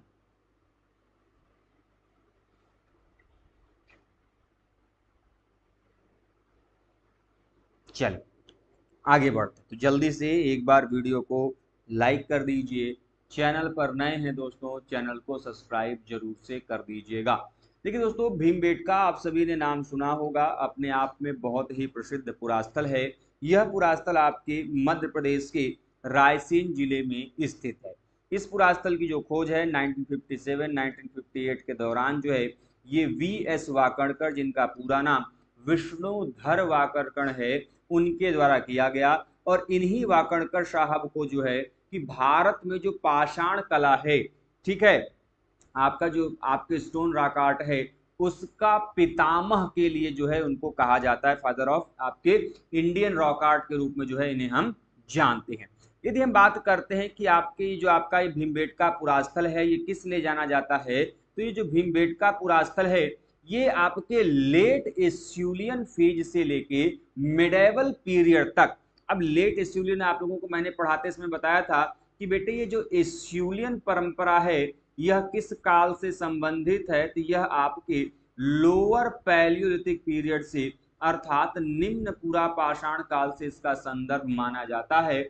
और यह पुरास्थल जो है कि निम्न पूरा पाषाण काल से शुरू होता है, और इसमें दो प्रकार के उपकरण आपको प्राप्त होते हैं एस्यूलियन में, आप सभी जानते हैं। एक प्राप्त होता है आपका हैंडेक्स, ठीक है, जिसको आप हस्त कुठार कहते हो, और दूसरा प्राप्त होता है क्लीवर, जिसे आप विदारणी कहते हो। और एस्यूलियन भारत के अंदर भी प्राप्त होता है, लेकिन इसके बारे में सबसे पहला जो प्रमाण है वो फ्रांस से हमें देखने को मिला था। और उस पुरास्थल का नाम क्या था? उस पुरास्थल का नाम था सेंट एस्यूल। ठीक है, उसी पुरास्थल के आधार पर ही इसका नामकरण क्या किया गया? इसका नामकरण एस्यूलियन उपकरण किया गया। ठीक है, और ये आपके निम्न पूरा पाषाण काल से इनका हम संबंध मानते हैं। ठीक है, तो उसी लोअर पैलियोलिथिक से लेके मिडेवल पीरियड तक, मध्य पाषाण काल नहीं लिखा है, मध्य काल लिखा है, मिडेवल पीरियड तक मिलता है। तो कुल 7 ऐसे काल हैं जो कि यहां से उनका जो प्रमाण है एक आपके क्रम में जो है, एक डेवलपमेंट में जो है उनका जो प्रमाण है वो हमें यहाँ पर देखने को मिलता है। ठीक है, यदि हम भीमबेटका की बात करते हैं तो मैंने आप लोगों को मैं बता दूं थोड़ा सा और भी डिटेलिंग में आप लिख देता हूं कि जो ये भीमबेटका की हम बात कर रहे हैं, भीमबेटका पे जो उत्खनन का काम है, ठीक है, वो किन किन लोगों के द्वारा किया गया? तो सर्वप्रथम जो उत्खनन है, ठीक है, यह आपके वी.एस. वाकणकर ने जो है, वी.एस. वाकणकर ने सबसे पहली बार किया था। ठीक है, और उसके बाद इन्होंने वी.एन. मिश्रा के साथ में मिलकर, वीरेंद्रनाथ मिश्रा, जिनका संबंध किससे है? जिनका संबंध दक्कन कॉलेज पुणे से है। कहां पे है? दक्कन कॉलेज पुणे के प्रोफेसर हैं। यदि आप किसी ने पढ़ा होगा दक्कन कॉलेज में तो पढ़ा होगा, ये आर्कियोलॉजी का बड़ा ही अच्छा इंस्टीट्यूट है। यदि आप कभी मास्टर्स करना चाहें तो इसमें आप कर सकते हैं, ये भी आपका बड़ा ही जबरदस्त यूनिवर्सिटी माना जाता है आर्कियोलॉजी के लिए। ठीक है, और वी.एस. वाकणकर का संबंध किस यूनिवर्सिटी से है? ये भी आपके एग्जाम में पूछा जाता है। जो विक्रम विश्वविद्यालय है, विक्रम विश्वविद्यालय है, वो भी विक्रम विश्वविद्यालय कहाँ है बेटे? ये आपके उज्जैन में। मैं इतनी डिटेलिंग इसलिए बताता हूं क्योंकि आपके एग्जाम में कई बार ये जो क्वेश्चंस हैं वो पूछे जाते हैं, तो उनको थोड़ा सा ध्यान में रखिए। ठीक है, तो इन्होंने जो है कि इनके साथ मिलकर फिर दोबारा से एक्सकर्शन किया 1972 1973 के दौरान, मुझे जहां तक याद आ रहा है उस दौरान जो है इन्होंने उत्खनन का काम इनके द्वारा किया गया। बाकी भीमबेटका अन्य कामों के लिए भी जाना जाता है क्योंकि यहाँ से कला एवं कर्मकांडों का जो नाटकीय साक्ष्य है, इनके जो सभाकक्ष हमें प्रमाण मिले हैं, जो ऑडिटोरियम केव्स है वहां से देखने को मिलता है। अब आप सभी जानते हैं कि भीमबेटका में आपके जो पेंटिंग्स हैं, जो चित्रकलाएं हैं, वो हमें यहाँ से देखने को मिली हुई है।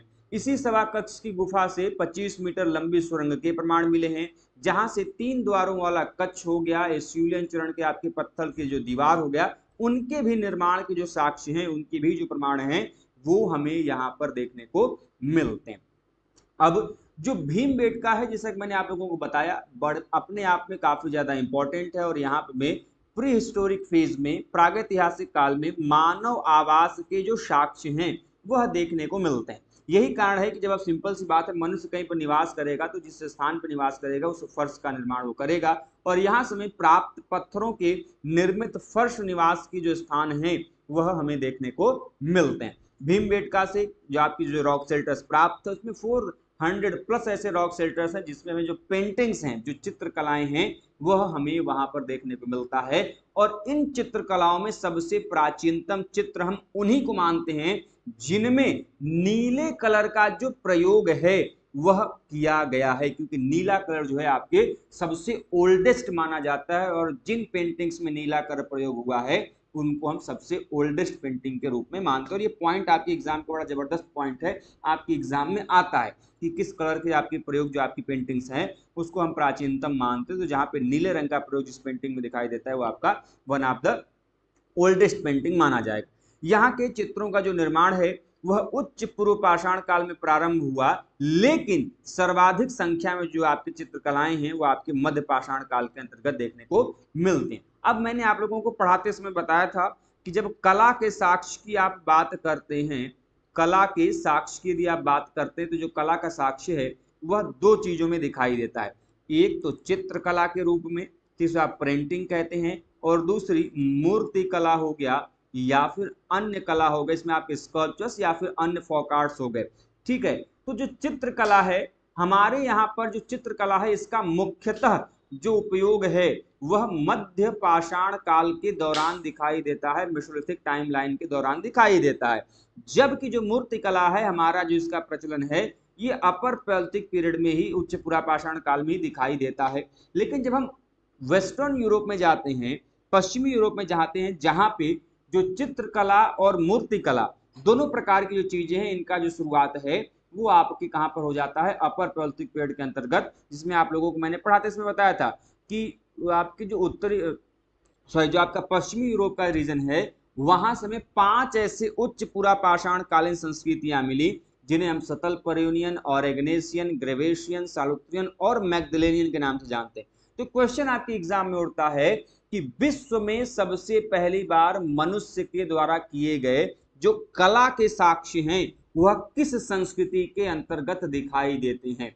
ठीक है, तो ऑरेगनेसियन कल्चर और लेग्नेसियन संस्कृति, जो कि वेस्टर्न यूरोप की, पश्चिमी यूरोप की जो है कि दूसरी उच्च पुरापाषाण कालीन संस्कृति थी, उसी काल में मनुष्य ने सबसे पहली बार जो कला के साक्ष्य हैं मूर्ति कला के रूप में, अर्थात जहां पर उन्होंने छोटे छोटे आपके जो मूर्तियां हैं, पशुओं की जो आपकी मूर्तियां हैं वो उन्होंने बनाई थी, और इसी काल में मनुष्य के द्वारा जो किया गया चित्रण है वह भी हमें देखने को मिलता है। ठीक है, इसके अलावा यदि मैं बात करूं कि ये जो भीमबेटका पुरास्थल है, यहां से हमें वराह का चित्र मिलता है, और गणेश का जो प्राचीनतम चित्रांकन है वह भी आपको यहां से देखने को मिलता है। भीमबेटका के प्रसिद्ध चित्रों में आपका शुगर के चित्र में, ठीक है, शुगर का, गैंडा का, ठीक है, भैंसे के सिंग का, ठीक है, इसके अलावा अलग अलग जो आपके हाथी का अंकन, जो इस प्रकार की जो चीजें हैं वह हमें देखने को मिलता है। ठीक है, इसके अलावा यहाँ पे महिलाओं को चक्की में अनाज पीसते हुए, समूह में भोजन करते हुए, अलग अलग प्रकार की जो चीजें हैं यहाँ पे देखने को मिली हुई हैं। कुषाण एवं गुप्त काल में ब्राह्मी अक्षरों के जो अभिलेख हैं वो भी आपको भीमबेटका के जो पुरास्थल हैं वहां से देखने को मिलता है। भीमबेटका अपने जो शवाधान है उसके लिए भी जाना जाता है, क्योंकि यहाँ पर जो अंत्येष्टि साक्ष्य की जो प्रमाण है वह देखने को मिले हैं। तो यहाँ से जो ऑडिटोरियम गुफा है वहां से हमें मध्य पाषाण काल के जो शवाधान के जो 2 उदाहरण हैं वह देखने को मिले हुए हैं, जिसमें एक आपका एक वयस्क का शवाधान है और दूसरा जो है किसी बच्चे का जो शवाधान है वह हमें देखने को मिला हुआ है। तो बाकी मैं जब भी रिपीट करूंगा तो पॉइंट्स आपको बताता जाऊंगा कि जो शवाधान की प्रक्रिया वो क्या होती है, कि मृतकों को दफनाने की जो पद्धति होती है उसी को हम शवाधान कहते हैं, और शवाधान की जो शुरुआत है यह किस मनुष्य ने किया था? तो मैंने पढ़ाते समय बताया था कि जो नियंडरथल मानव है उसने फ्रांस का एक संस्कृति है जिसे हम मुस्टेरियन संस्कृति के नाम से जानते हैं। मुस्टेरियन संस्कृति के नाम से हम इन्हें जानते हैं। ठीक है, इसके अलावा यहाँ पे जो आपका मानव कंकाल इस ऑडिटोरियम गुफा में मिला था, जिसमें एक वयस्क का है और एक बच्चे का है, तो ये जो आपका बच्चे का कंकाल मिला उसके गले में घुरियों की एक माला जो है वो हमें देखने को मिलती है। और साथ ही साथ जब दफनाया गया तो उससे समय जो है कि मांस को भी अर्पित किया गया था। यदि आप प्राचीन काल के शवाधान पद्धति को देखेंगे तो वहां पे मनुष्यों का ये मानना था कि मृतक के दफनाने के पश्चात वो उनके प्रिय पशुओं को दफनाते थे, उनको भोजन के लिए क्या कर, जैसे कि आप वर्तमान समय में पितृपक्ष चल रहा है, जो बच्चे आपके नॉर्थ ईस्ट या सॉरी जो आपके नॉर्थ बेल्ट के होंगे या फिर पूरे विश्व में जो आपके सनातन धर्म के होंगे उनको पता होगा, ये वो समय है जहाँ पे मृतकों के लिए अलग अलग जो आपकी विधियां हैं उनका प्रयोग किया जाता है। भले ही मृतक खाते ना हो लेकिन उनके क्या कहते हैं कि एक सिंबॉलिक रूप में हम उनको भोजन कराते हैं पशुओं के माध्यम से। वैसे ही उनका यह था कि मृतक मर रहे हैं, मतलब उनकी मृत्यु हो गई है, तो दफनाते समय हम उनके जो प्रिय वस्तुएं थी, उनके जो आपके प्रिय उपकरण थे, उनके द्वारा उपयोग में लाए गए जो बर्तन थे, उन बर्तनों में भोजन भरकर, मांस इत्यादि भरकर जो है उनको दफनाते थे। उनको ऐसा मानता था कि हो सकता है कि मृत्यु के पश्चात ये जो है कि वो अपने साथ उसका वो उपभोग करेंगे। ठीक है, इसके अलावा यहीं से आपके भीमबेटका समय चैल्सिडेनी से बने हुई जो तस्तरी के प्रमाण है वो मिलते हैं। चैल्सिडेनी से बने आपके ज्यामिति प्रकार के जो उपकरण है वो भी हमें यहाँ पर देखने को मिले हुए हैं। जब आप भीमबेटका से प्राप्त चित्रकलाओं का जब आप अध्ययन करते हैं तो पता चलता है कि यहाँ पे 29 प्रजातियों का जो चित्रण है हुआ था। इसमें आपके मध्य पाषाण युगीन शैल चित्रों में जेबू बड़ा इंपॉर्टेंट है, जेबू के पूर्वज बॉस नोमेडिकस की जो चित्रण है वह उत्कीर्ण हमें दिखाई देते हैं। ठीक है, तो इन चीजों को आप ध्यान रखिएगा। और पूर्वी क्षेत्र में अर्थात ऐसे रीजन दोस्तों जिसमें आपका बिहार का रीजन हो गया, झारखंड का रीजन हो गया, पश्चिम बंगाल का रीजन हो गया, उसमें स्थित कुछ पुरास्थलों के बारे में जहां से मध्य पाषाण काल जिसे मेसोलिथिक पीरियड कहते हैं उनसे संबंधित कुछ इंपॉर्टेंट पॉइंट्स के बारे में। इसके पहले कि दोस्तों आज के सेशन की हम शुरुआत करें, जल्दी से एक बार चैनल पर जुड़ जाइए। चैनल पर नए हैं दोस्तों चैनल को सब्सक्राइब कर लीजिए, साथ ही बेल आइकन को प्रेस कर लीजिए जिससे कि दोस्तों आप सभी के पास वीडियोस की लेटेस्ट नोटिफिकेशन सबसे पहले आप सभी तक पहुंचती रहे। आइए दोस्तों वीडियो की शुरुआत करते हैं। दोस्तों वीडियो की शुरुआत में जो आपका पूर्वी क्षेत्र है उसमें हम डिस्कस करेंगे बिहार के बारे में।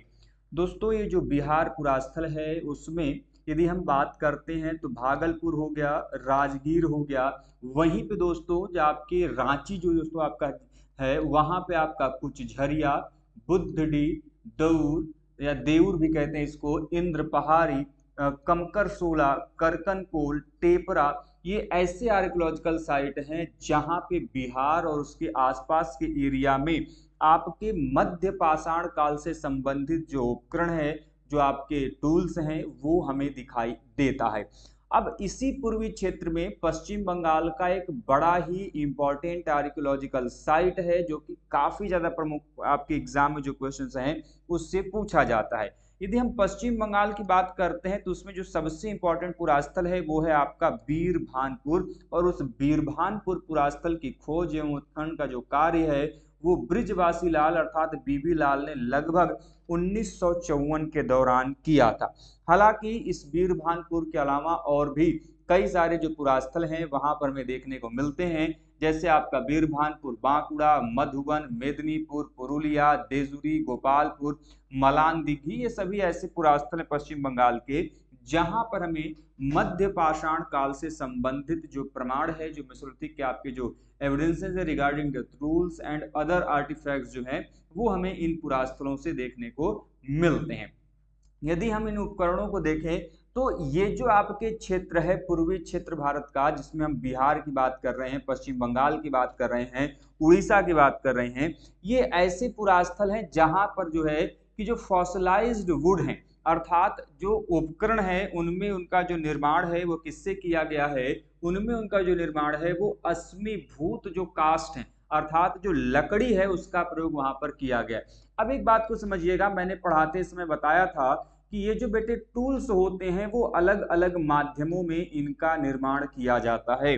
सबसे पहले जो उपकरण प्रयोग में लाया गया जिसको बनाने के लिए वो था पत्थर अर्थात स्टोन। फिर लाया गया आपका बोन अर्थात जिसे हम क्या कहते हैं, जिसे हम बोन कह लें एक प्रकार से, या फिर जिसे हम क्या कहते हैं कि हड्डी कहते हैं, जो कि अपर पैलियोलिथिक पीरियड के टाइमलाइन के दौरान उच्च पुरापाषाण काल के दौरान सबसे पहली बार हड्डी का जो प्रयोग है वह हमें दिखाई देता है। ठीक है, साथ ही साथ फिर आपने देखा कि किस प्रकार से जो फॉसिल वुड है, ठीक है, फॉसिल वुड है उसका जो प्रयोग है, अस्मीकृत जो कास्ट है उसका जो प्रयोग है वह उपकरण बनाने के लिए किया जाता है। एंड लास्टली जो हमें दिखाई देता है दैट इज मेटल। ठीक है, मेटल का जो प्रयोग है वह हमें देखने को मिलता है। अब मेटल भी कई सारे हैं, जिसमें सबसे पहला जो मेटल है आपको मैंने पढ़ाते समय फिर भी बताया था, जिसमें आपका कॉपर हो गया।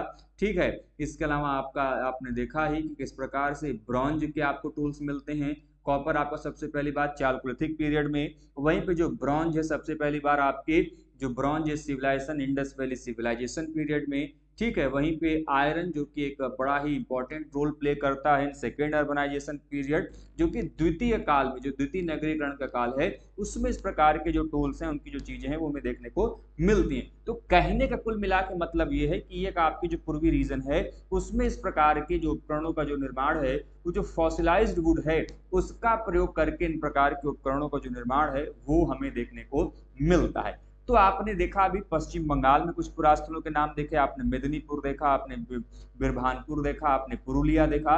वैसे ही आपने देखा जो बिहार के रीजन या उसके आसपास के रीजन में जो स्थित पुरास्थल थे उसके बारे में। अब उसी में आपके उड़ीसा का भी रीजन काफी इंपॉर्टेंट हो जाता है। उड़ीसा में कुचई बहुत इंपॉर्टेंट पुरास्थल है, कुचई या फिर इसको कुचाई के नाम से भी जानते हैं। और इसके अलावा इस उड़ीसा में कई सारे अन्य पुरास्थल हैं, जैसे सुंदरगढ़ हो गया, केंटझर हो गया, धेन कनाल हो गया, बाणगढ़ हो गया, विसई हो गया, रायरंगपुर हो गया, बोडरा हो गया, फूटा गांव, बालू डुंगरी, कुरडही। ठीक है, ये सभी ऐसे पुरास्थल हैं जहां से हमें मध्य पाषाण काल से संबंधित जो प्रमाण है वह हमें यहाँ पर देखने को मिलता है। ठीक है, अब मेघालय की जो बड़े ही इंपॉर्टेंट आर्कियोलॉजिकल साइट है, इसको प्लीज नोट कर लीजिए। आपके एग्जाम में जो क्वेश्चंस हैं वो बार बार पूछे जाते हैं। क्वेश्चन ये पूछा जाता है, जैसे कि आपको मैंने बताया भी था बार बार, कि एक तरफ आपके एग्जाम में पूछ लिया जाता है कि जो वो पुरास्थल है वह कहाँ पर स्थित है। तो जैसे सेबलगिरी है, ये कहाँ पर, कहाँ का पुरास्थल है, यह मेघालय का पुरास्थल है। और सेबलगिरी से जो है हमें जो मध्य पाषाणिक पुरास्थल है जिसको हम माइक्रोलिथ्स बोलते हैं उनके प्रमाण यहाँ से देखने को मिलता है। और इन सभी पुरास्थलों में यदि हम बात करें, उड़ीसा का जो कुचई आर्कियोलॉजिकल साइट है बहुत ही इंपॉर्टेंट है। जैसे मैंने आपको पश्चिम बंगाल का बीरभानपुर बताया था जिसमें आपके बीबी लाल ने काम किया था, वैसे ही कुचाई बहुत इंपॉर्टेंट पुरास्थल है जो कि आपके उड़ीसा में, उड़ीसा में स्थित है। और यहाँ पे काम किया था आपके बीके थापर ने, जिनका पूरा नाम बाल कृष्ण थापर है, जिन्होंने यहाँ पे 1961 से 1962 के दौरान ये जो कुचई पुरास्थल है उसके उत्खनन में इन्होंने काफी महत्वपूर्ण योगदान जो है वह दिया था। ठीक है, आपके एग्जाम में जो क्वेश्चंस हैं वह बार बार पूछे जाते हैं। चलिए आगे चलते हैं अगले पॉइंट की तरफ। दोस्तों, यदि हम बात करते हैं ऊपरी विंध्य क्षेत्र की, खासकर उत्तर प्रदेश के मिर्जापुर जिले में, तो यहाँ से हमें 50 से अधिक ऐसे मध्य पाषाणिक स्थल जो हैं वो हमें देखने को मिलते हैं। ठीक है, यदि हम उत्तरी विंध्य क्षेत्र को देखें तो मैंने पढ़ाते समय बताया था, जब मैंने डिटेल में क्लास ली थी पेड बैच की, तो वहां पर मैंने बताया था कि उत्तर प्रदेश का खासकर जो दक्षिणी पठारी रीजन है ये हमेशा से, आपने पूरा पाषाण काल पढ़ा तब भी आपने देखा, पैलियोलिथिक के दौरान लोअर पैलियोलिथिक, मिडिल पैलियोलिथिक, अपर पैलियोलिथिक पढ़ाया तो भी आपने देखा कि किस प्रकार के जो प्रमाण है वह हमें देखने को मिलते रहे हैं। तो ये ऊपरी विंध्य क्षेत्र का रीजन हो खासकर या फिर उत्तर प्रदेश का रीजन हो, यहाँ से हमें काफी इंपॉर्टेंट जो प्रमाण है वह हमें देखने को यहाँ से मिलता ही रहता है। ठीक है, तो इसी में आपके मोरहाना पहाड़ हो गया, बगही खोर हो गया, कुंडी डी हो गया, मझगवा हो गया, महुली हो गया, लोना माटी हो गया, कपासी कला हो गया, भदौआ कला हो गया, लिखैया हो गया। आप ये सभी ऐसे शिलाश्रय या रॉक शेल्टर्स प्राप्त होते हैं जो कि हमें बेलन घाटी में प्राप्त होते हैं। बेलन घाटी बेटे कहाँ पे है? तो बेलन घाटी वर्तमान का प्रयागराज या फिर पहले का कह लें इलाहाबाद का जो मेजा तहसील है, उस मेजा तहसील में स्थित आपका बड़ा ही जबरदस्त पुरास्थल है। और मैंने बार बार बताया है कि ये जो बेलन घाटी है ये जाना किस लिए जाता है? बेलन घाटी बेटे जाना जाता है इसलिए क्योंकि यहाँ समय लोअर पैलियोलिथिक से लेके नियोलिथिक के बीच का जो हमें बड़ा ही जबरदस्त और सिक्वेंशियल आपका अर्थात एक क्रम में साक्ष्य मिलता है, वो अपने आप में काफी ज्यादा विशिष्ट प्रमाण हमें देता है। इसके लिए हमें ये पता चल जाता है किस प्रकार से पूरा पाषाण से मध्य पाषाण काल और मध्य पाषाण से नव पाषाण काल संबंधित जो विकास हुआ था भारत में, उसके बारे में बड़ा ही अच्छे से जानकारी इस पुरास्थल से देखने को मिलता है। तो ये सभी पुरास्थल मोरहाना पहाड़, बगही खोर, लेखैया, कुंडी, मझगावा, महुली, लोना माटी, कपासी कला, भदुआ कला, ये सभी अपने आप में काफी इंपॉर्टेंट है। और मैंने पढ़ाते समय बताया भी था कि जैसे यदि हम बात करें मोरहाना पहाड़ की, ठीक है, मोरहाना पहाड़ हो गया, ठीक है। इसके अलावा यदि हम बात करते हैं बगही खोर की, ठीक है। इसके अलावा यदि हम बात करते हैं लेखैया के, तो ये ऐसे पुरास्थल हैं जिसमें काम किसके द्वारा किया गया है? जिसमें काम किया गया है इलाहाबाद यूनिवर्सिटी के द्वारा। यहाँ पर किस विश्वविद्यालय ने उत्खनन इत्यादि काम किया? तो यहाँ पर जो काम किया है इलाहाबाद यूनिवर्सिटी ने, और इलाहाबाद यूनिवर्सिटी की तरफ से यहाँ पर जिसने सबसे ज्यादा काम किया है दैट इज R.K.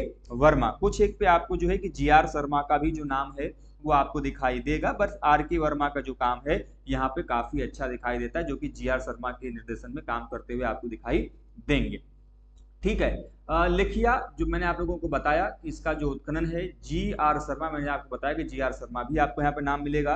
तो G.R. शर्मा के नेतृत्व में इसका जो लिखिया का उत्खनन है वह B.D. मिश्र के द्वारा किया गया। किसके द्वारा? जो B.D. मिश्र हैं इनके द्वारा जो है इस पुरास्थल का उत्खनन किया गया। और लेखिया से जब उत्खनन किया गया तो यहाँ के जो रॉक शेल्टर्स हैं उनसे 17 या फिर 27 की संख्या में जो मानव कंकाल हैं, जो ह्यूमन स्केलेटन्स हैं, वो हमें देखने को मिलता है।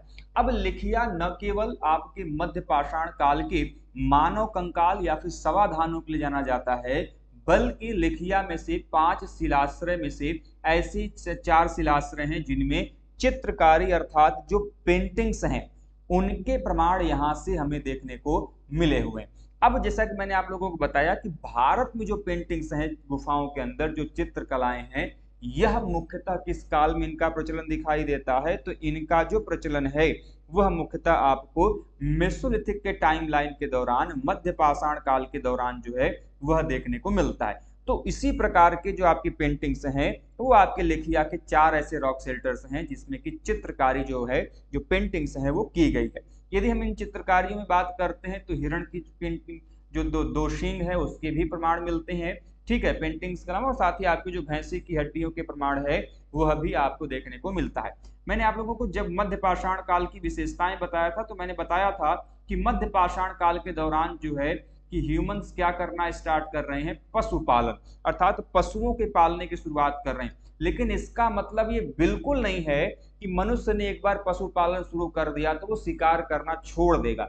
जैसे हम इतने अभी एडवांस हो चुके हैं, हमारे पास खाने के हजारों संसाधन उपलब्ध हैं, हजारों वैरायटी है हमारे पास शाकाहार के, लेकिन फिर भी आप देखते हैं कि इस समय हम बल्कि कहीं ज्यादा और अलग अलग प्रकार के पशुओं, कीड़े मकोड़े, चमगादड़ जो मिल रहा है मार के खा रहे।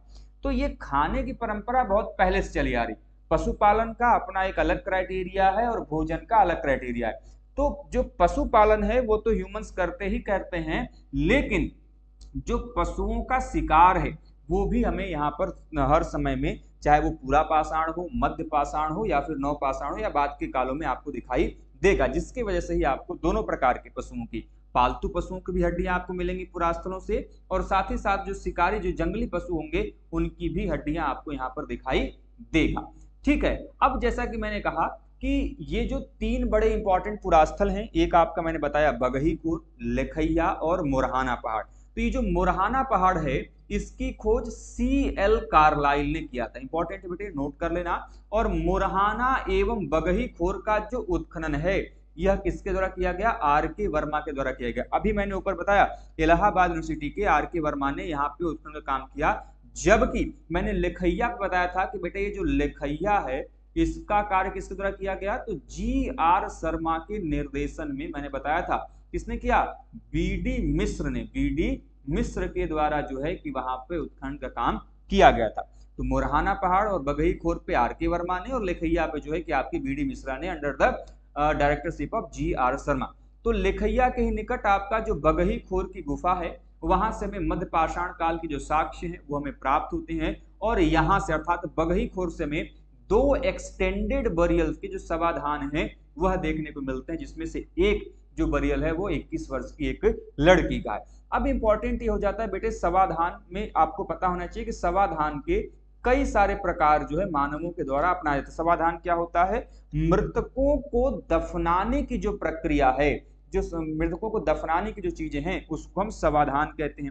समाधान किसके द्वारा शुरू किया गया? तो जो नियंडरथल मानव था उसने सबसे पहली बार अपने मृतकों को व्यवस्थित तरीके से मिट्टी के अंदर दफनाने की प्रक्रिया शुरू की, उसी को हम समाधान कहते हैं, जो कि पहली बार जो मध्य पूरा पाषाण काल था, मध्य पाषाण काल नहीं, मध्य पूरा पाषाण काल, मिडिल पैलियोलिथिक में पहली बार दिखाई देता है। अब समाधान की भी अपनी अलग अलग प्रक्रियाएं, मतलब कि मृतकों को दफनाने की भी अलग अलग विधियां हैं, जिसे हम किन किन नामों से जानते हैं। पहले तो आप इनको समझ सकते हैं पूर्ण समाधान, और दूसरा आप समझ सकते हैं आंशिक समाधान। ये क्या होता है समझ लीजिए। जब किसी व्यक्ति को या किसी मृतक के पूरे इंटैक्ट शरीर को बिना उसको कुछ क्षति पहुंचाए उसको यदि हम दफनाते हैं तो वो पूर्ण समाधान है।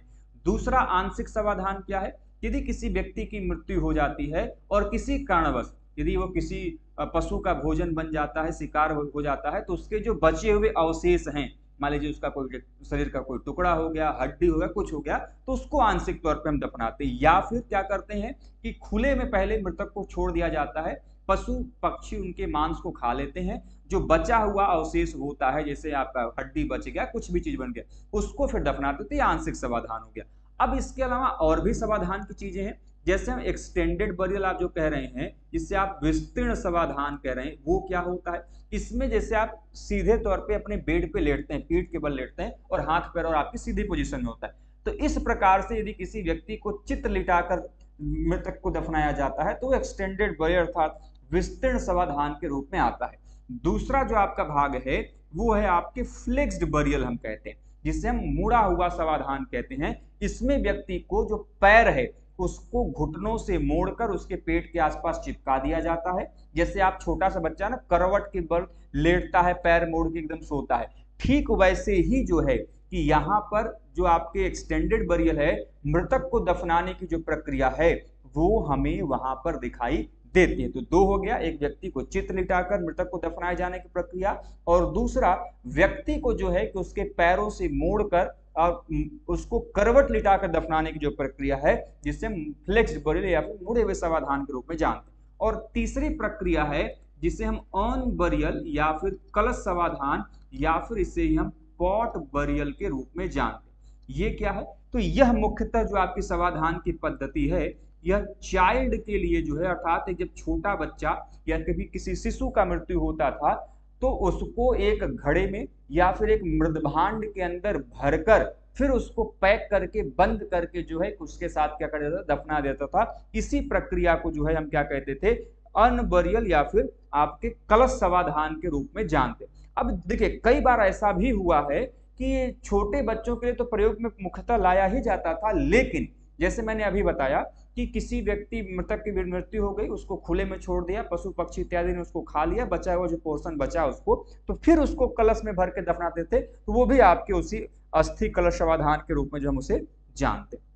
तो उम्मीद करते हैं कि जो समाधान की पद्धति है यह आपको क्लियर हो गया होगा, इसमें किसी को कोई दिक्कत नहीं होगा।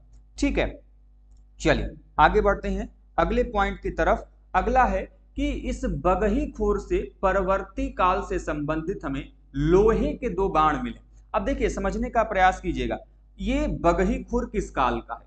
बगही खोर है बेटे आपके मध्य पाषाण काल का, ठीक है, लेकिन यहां पर मिल किसका रहा है? लोहे के 2 बाण मिल रहे हैं, लेकिन यहां पर स्पष्ट कहा है परवर्ती काल से, मतलब कि बगही खोर के बाद के कालों से, मध्य पाषाण काल के दौरान नहीं मिला है। जब लोहे के बाण मिल रहे हैं मतलब यह है कि जो बघई खोर है यहाँ पे जब लौह युग आया होगा, आयरन एज आया होगा, तो यहाँ पे लोग रहे होंगे। इसी वजह से जो है कि यहाँ पे जो आयरन का जो आपका एरो हेड है या फिर एरो है वो हमें देखने को मिलता है। ठीक है, इसके अलावा और भी कई सारे पुरास्थल जैसे आपके चित्रकूट डिस्ट्रिक्ट में आपका लालापुर हो गया, सिद्धपुर हो गया, पहरा हो गया, भौरी हो गया, एंचबारा हो गया, ये भी ऐसे पुरास्थल है जहां से हमें जो माइक्रो स्टूल्स हैं वो हमें देखने को मिलता है। अब मध्य पाषाण काल का एक बड़ा ही इंपॉर्टेंट और जबरदस्त पुरास्थल जिसे हम किस नाम से जानते हैं, जिसे हम लहुरा देवा के नाम से जानते हैं। लहुरा देवा बेटे कहां पे है? तो लहुरा देवा उत्तर प्रदेश का जो संत कबीर नगर डिस्ट्रिक्ट है वहां पर स्थित है। और लहुरा देवा से हमें भारतीय उपमहाद्वीप में कृषि किए जाने का प्राचीनतम साक्ष्य प्राप्त होता है।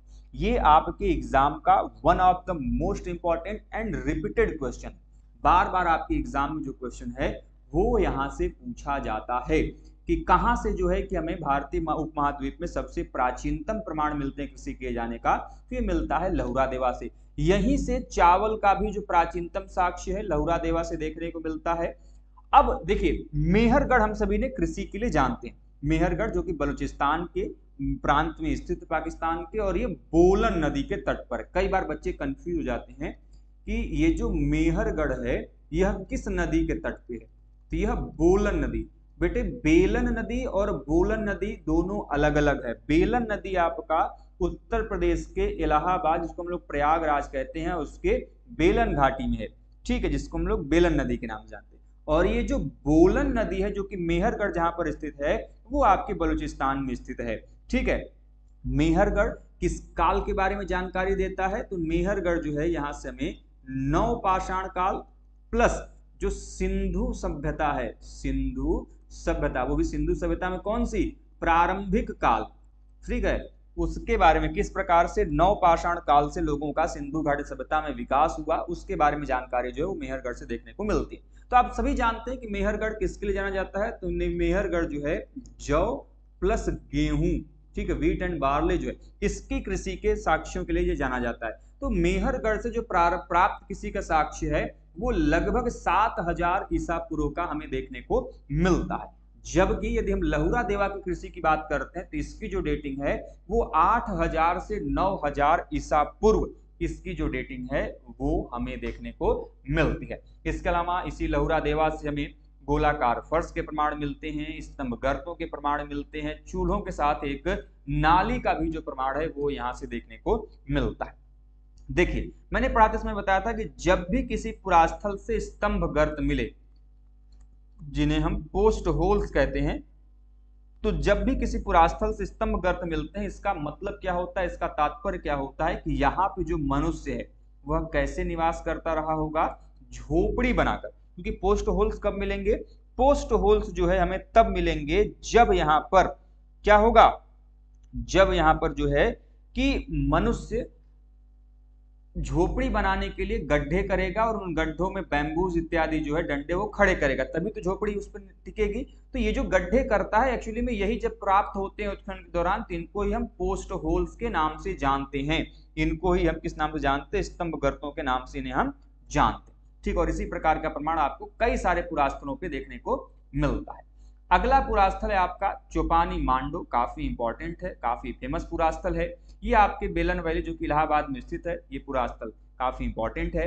इस पुरास्थल की जो खोज है वो बीडी मिश्रा ने 1967 में 1967 में किया।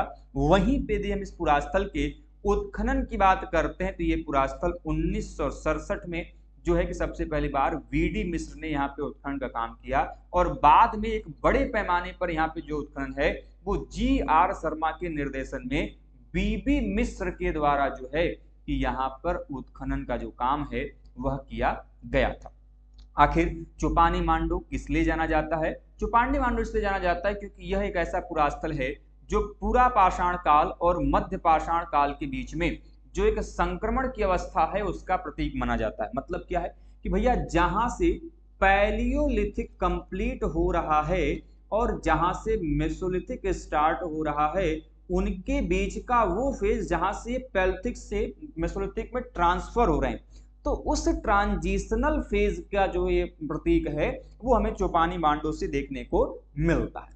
ठीक है, यहां से यदि हम बात करते हैं तो संग्राहक से लेकर प्रारंभिक कृषि के जो संक्रमण का जो प्रतिनिधित्व है वह काल करता है। मतलब कि अब सिंपल सी बात है, मैंने मानव के बारे में बताया था कि मानव सबसे पहला क्या था, मानव पहले शिकार करता था और शिकार करने के बाद वो भोजन का क्या करता था भैया, संग्रहण करता था, अर्थात उनको रखता था कई दिनों के लिए, जिससे कि उनका भोजन कई दिनों तक चले। अब इसके लिए उनको एक स्थान से दूसरे स्थान पर जाना पड़ता था, इसीलिए उनका जो जीवन था वो घुमंतु जीवन के रूप में उन्हें हम जानते। बट जब आप देखेंगे कि मनुष्य नव पाषाण काल या फिर कह लें कि मनुष्य जो है कि उत्तर मध्य पाषाण काल में पहुंचता है, उत्तर मध्य पाषाण काल में पहुंचता है, जब वो क्या करना शुरू करता है, प्रारंभिक कृषि करना शुरू करता है। ठीक है, तो उस दौरान जो है कि मनुष्य अब घुमंतु जीवन न जीकर बल्कि कैसे जीवन को जी रहा है, मनुष्य जो है कि घुमंतु जीवन न जीकर वो क्या करता है, वह जो है आपके एक स्थान पर स्थायी निवास की तरफ बढ़ता है। तो ये वही चीज कह रहा है, यहां से इस प्रकार का प्रमाण मिलता है। चुपानु मांडो एक ऐसा पुरास्थल है जहां पे क्षैतिज उत्खनन का जो प्रमाण है वो हमें यहाँ से देखने को मिलता है। आप सभी को पता ही होगा कि उत्खनन की मुख्यतः दो विधियां हमें दिखाई देती हैं। एक लंबवत उत्खनन जो कि एक पुरास्थल में कितनी संस्कृतियां हैं उसके बारे में बताता है, और दूसरा है आपका क्षैतिज उत्खनन जिससे पता चलता है कि किसी एक पुरास्थल में जो कोई एक विशिष्ट संस्कृति है उसके बारे में संपूर्ण नॉलेज के बारे में जानकारी देता है। तो कुछ इस प्रकार के जो प्रमाण हैं वो हमें यहाँ से देखने को मिलते हैं। यहीं से आपको चौपानी मांडो से जो है कि बस्तियों के जो अवशेष हैं वो मिले हुए हैं, जिसमें हमें 13 झोपड़ियां जो है प्राप्त है, और ये झोपड़ियां किस आकार में दिखाई देती है, तो एक मधुमक्खी के छत्ते की जैसी जो झोपड़ी है वो देखने को मिलती है, और बाकी झोपड़ियां आपको गोलाकार या फिर वृत्ताकार फॉर्म में देखने को मिलती है। तो ये जो मधुमक्खी के छत्ते के आकार की मैंने बात की, ये बहुत इंपॉर्टेंट है आपकी एग्जाम के पॉइंट ऑफ व्यू से, क्योंकि यहां से जो क्वेश्चंस हैं वो बार बार पूछे जाते हैं। ठीक है, क्लियर है बात, इस चीज को ध्यान में रखिएगा। चलिए आगे बढ़ते हैं अगले पॉइंट की तरफ। बस्तियों के अवशेष राजस्थान के भीलवाड़ा जिले में स्थित बागोर पुरास्थल से भी मिला है। बेटे देखो दो चीजें हैं, एक है आपका बागोर, बागोर कहां पर है, राजस्थान में है। ठीक है, और दूसरा है आपका बाघोर। ठीक है, यह कहां पर है, यह आपका मध्य प्रदेश में है। दोनों अलग अलग हैं, डोंट बी कंफ्यूज, और आपकी एग्जाम में कंफ्यूज करने के लिए ही जो है आपसे क्वेश्चन एग्जामिनर वहां पे पूछेगा ही पूछेगा। ठीक है, चौपानी मांडो से हमें जंगली चावल का जो प्रमाण है, वाइल्ड राइस का जो प्रमाण है वो देखने को मिलता है। हैंडमेड पॉटरीज, हस्तनिर्मित मृदभांड मिलते हैं। मैंने पढ़ाते समय आप लोगों को बताया था कि जो मृदभांड का जो निर्माण है सबसे पहली बार कहाँ पे होता है, तो यह जो है हमें उत्तर मध्य पाषाण काल में देखने को मिलता है। ठीक है, उत्तर मध्य पाषाण काल में जो है किस प्रकार के जो प्रमाण हैं वह देखने को मिलते हैं। यदि आप मृदभांड को देखेंगे तो इनको बेटे दो भागों में बांट सकते हो। एक जो कि हस्त निर्मित मृदभांड है, सबसे पहली बार मनुष्य ने हस्त निर्मित मृदभांड ही बनाए थे। बाद में मनुष्य ने जब आप देखेंगे नव पाषाण काल में, तो उसमें जो मृदभांड हैं वो चाक निर्मित मृदभांड बनेंगे, और इनको भी आप दो भागों में बांट सकते हैं, धीमी गति के चाक वाले। तो पहले जो आपके मृदभांड बने वो धीमी गति के चाक पर बने, और जब थोड़ा सा ह्यूमंस डेवलप हो गए, थोड़े एडवांस हो गए, तो वो जो है आपकी कि तीव्र गति के चाक वाले जो मृदभांड हैं उस पर उन्होंने बनाना शुरू किया। ठीक है, तो यहाँ पर इसी प्रकार के जो हस्त निर्मित मृदभांड है, हैंडमेड पॉटरीज है, वो मिलते हैं। अन्नागारों के जो साक्ष्य हैं, ग्रेनरीज जो हैं वो यहाँ से मिलती हैं। और विद्वानों का यह मानना है कि चौपानी मांडो के मृदभांड संसार के प्राचीनतम साक्ष्यों में से एक है। ठीक है, इसके अलावा यहाँ से निहाई, हथौड़ा, सिलबट्टा, मिट्टी के गिलावे वाले टाट के घरों के जो साक्ष्य हैं वो हमें इस पुरास्थल से देखने को मिला हुआ है। ठीक है, इन चीजों को ध्यान में रखिएगा। तब तक दोस्तों जल्दी से एक बार वीडियो को लाइक कर दीजिए, चैनल पर नए हैं दोस्तों चैनल को सब्सक्राइब जरूर से कर दीजिएगा।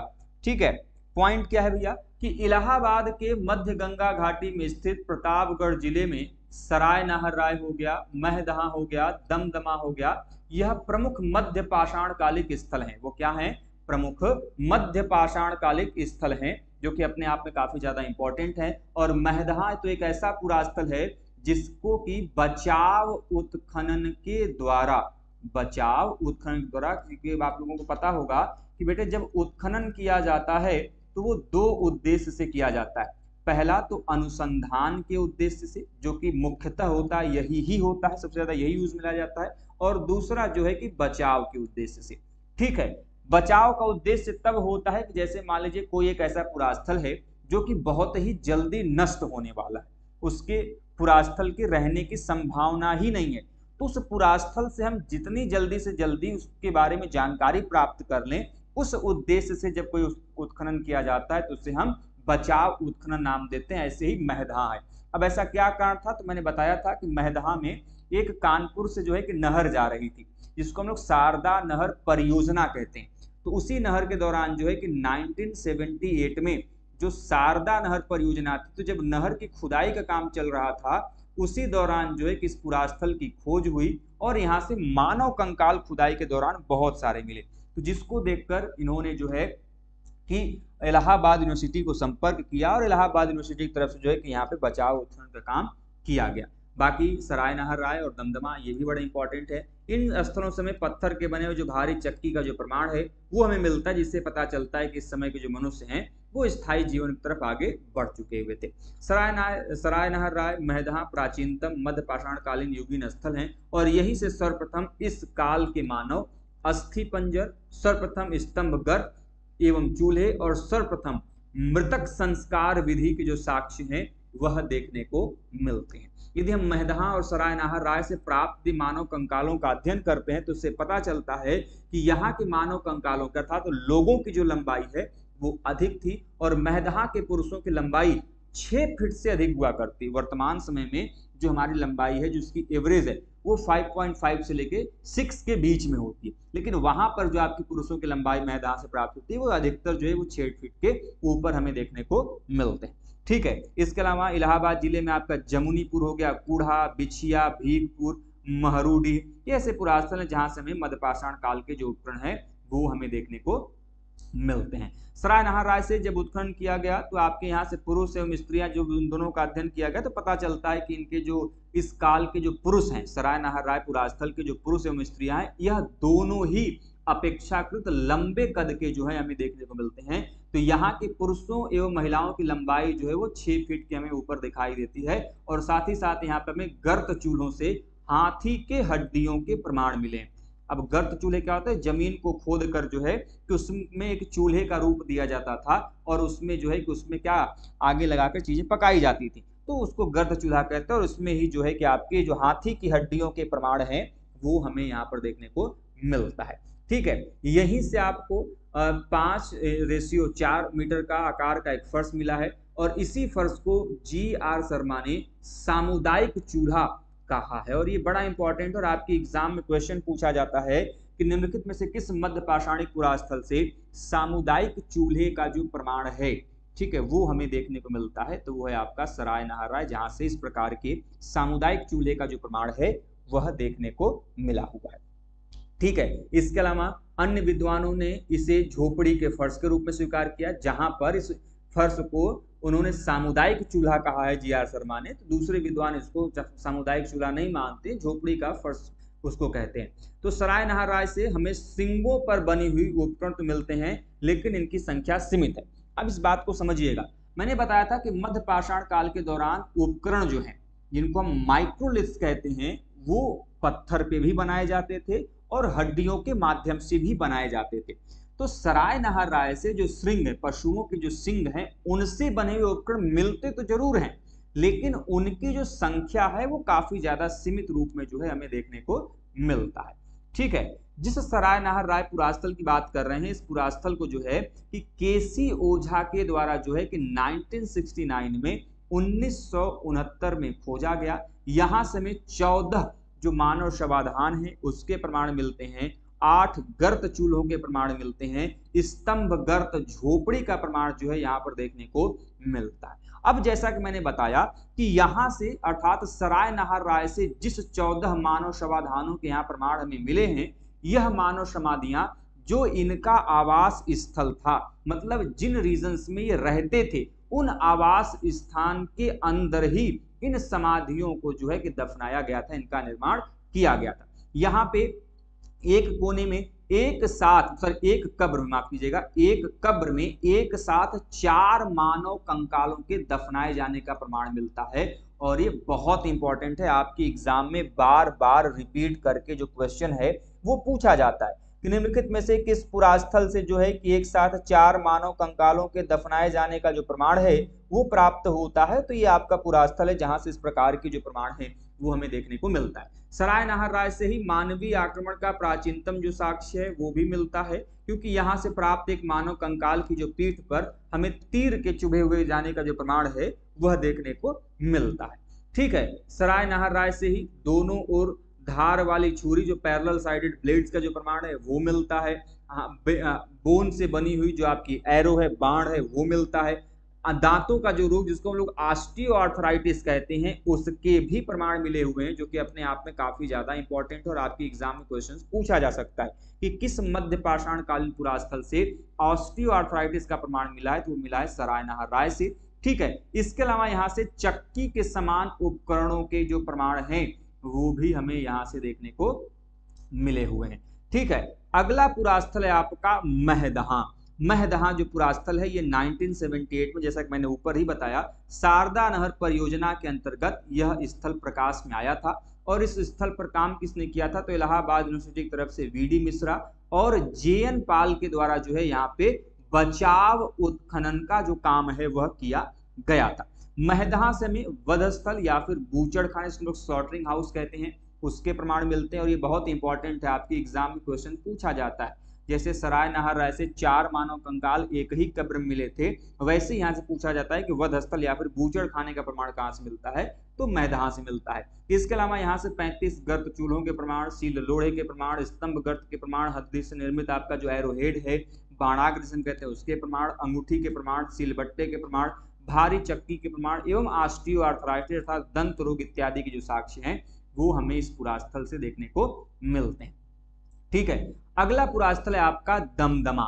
दमदमा सई नदी या फिर शाई नदी के तट पर स्थित एक बड़ा जबरदस्त पुरास्थल है। और यहां से सर्वाधिक हमें 41 मानव शवाधानों का जो प्रमाण है वह हमें देखने को मिलता है। और इसको प्लीज आप सभी जरूर नोट कर लें कि निम्नलिखित में से किसमें सबसे ज्यादा जो आपके शवाधान है मिला है, या तो कभी कभी नंबर्स पूछ देता है, कहां पर स्थित है वो पूछ देगा, किस नदी के तट पर है वो पूछा जा सकता है। तो ये जो 41 मानव शवाधान मिले हैं, इन 41 में से 5 मानव शवाधान ऐसे हैं जिनको कि हम युगल शवाधान के रूप में जानते हैं। मतलब कि सामान्यतः जब भी शवाधान की प्रक्रिया की जाती है तो उसमें एक मृतक मनुष्य को दफनाया जाता है, लेकिन जो युगल शवाधान होते हैं उसमें एक से अधिक व्यक्ति जो है, इसमें 2 व्यक्ति हैं, उसमें उनको दफनाया जाता है। और 41 में से 5 ऐसे शवाधान है जो कि युगल शवाधान के रूप में हम उन्हें जानते हैं। लंघनाज की ही भांति यहाँ से भी हमें मुड़े हुए शवाधान की जो प्रमाण है देखने को मिलता है। लंघनाज मैंने ऊपर बताया था अभी कुछ देर पहले कि जो गुजरात का एक पुरास्थल है, सैंड्यून साइट है लंघनाज।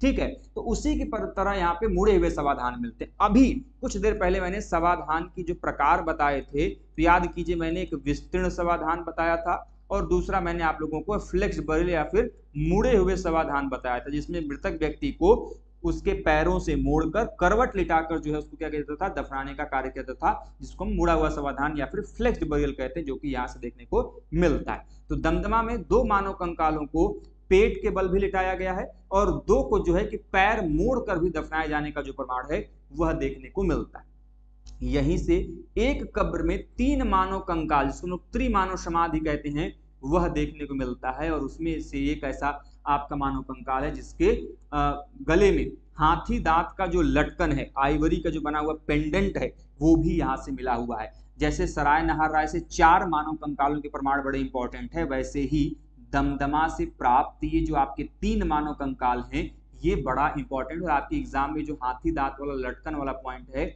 वो भी कई बार रिपीट किया ही जाता है।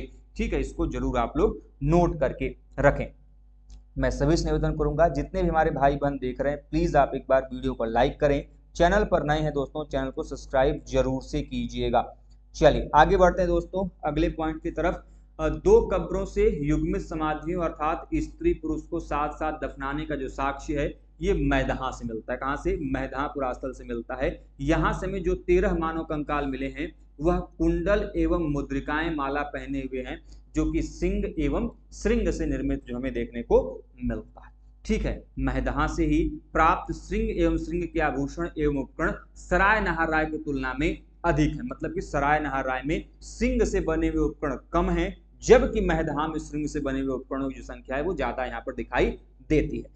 तो आपके मैं दमदमा की बात कर ही रहा हूं, तो यहाँ से 28 कब्रों में से 30 व्यक्तियों को दफनाया गया है, और महदहा से महिला कंकाल के साथ सिंग का एक बाण और कछुए की जो खोपड़ी, ये बहुत इंपॉर्टेंट है कि कछुए की खोपड़ी कहां से मिला है।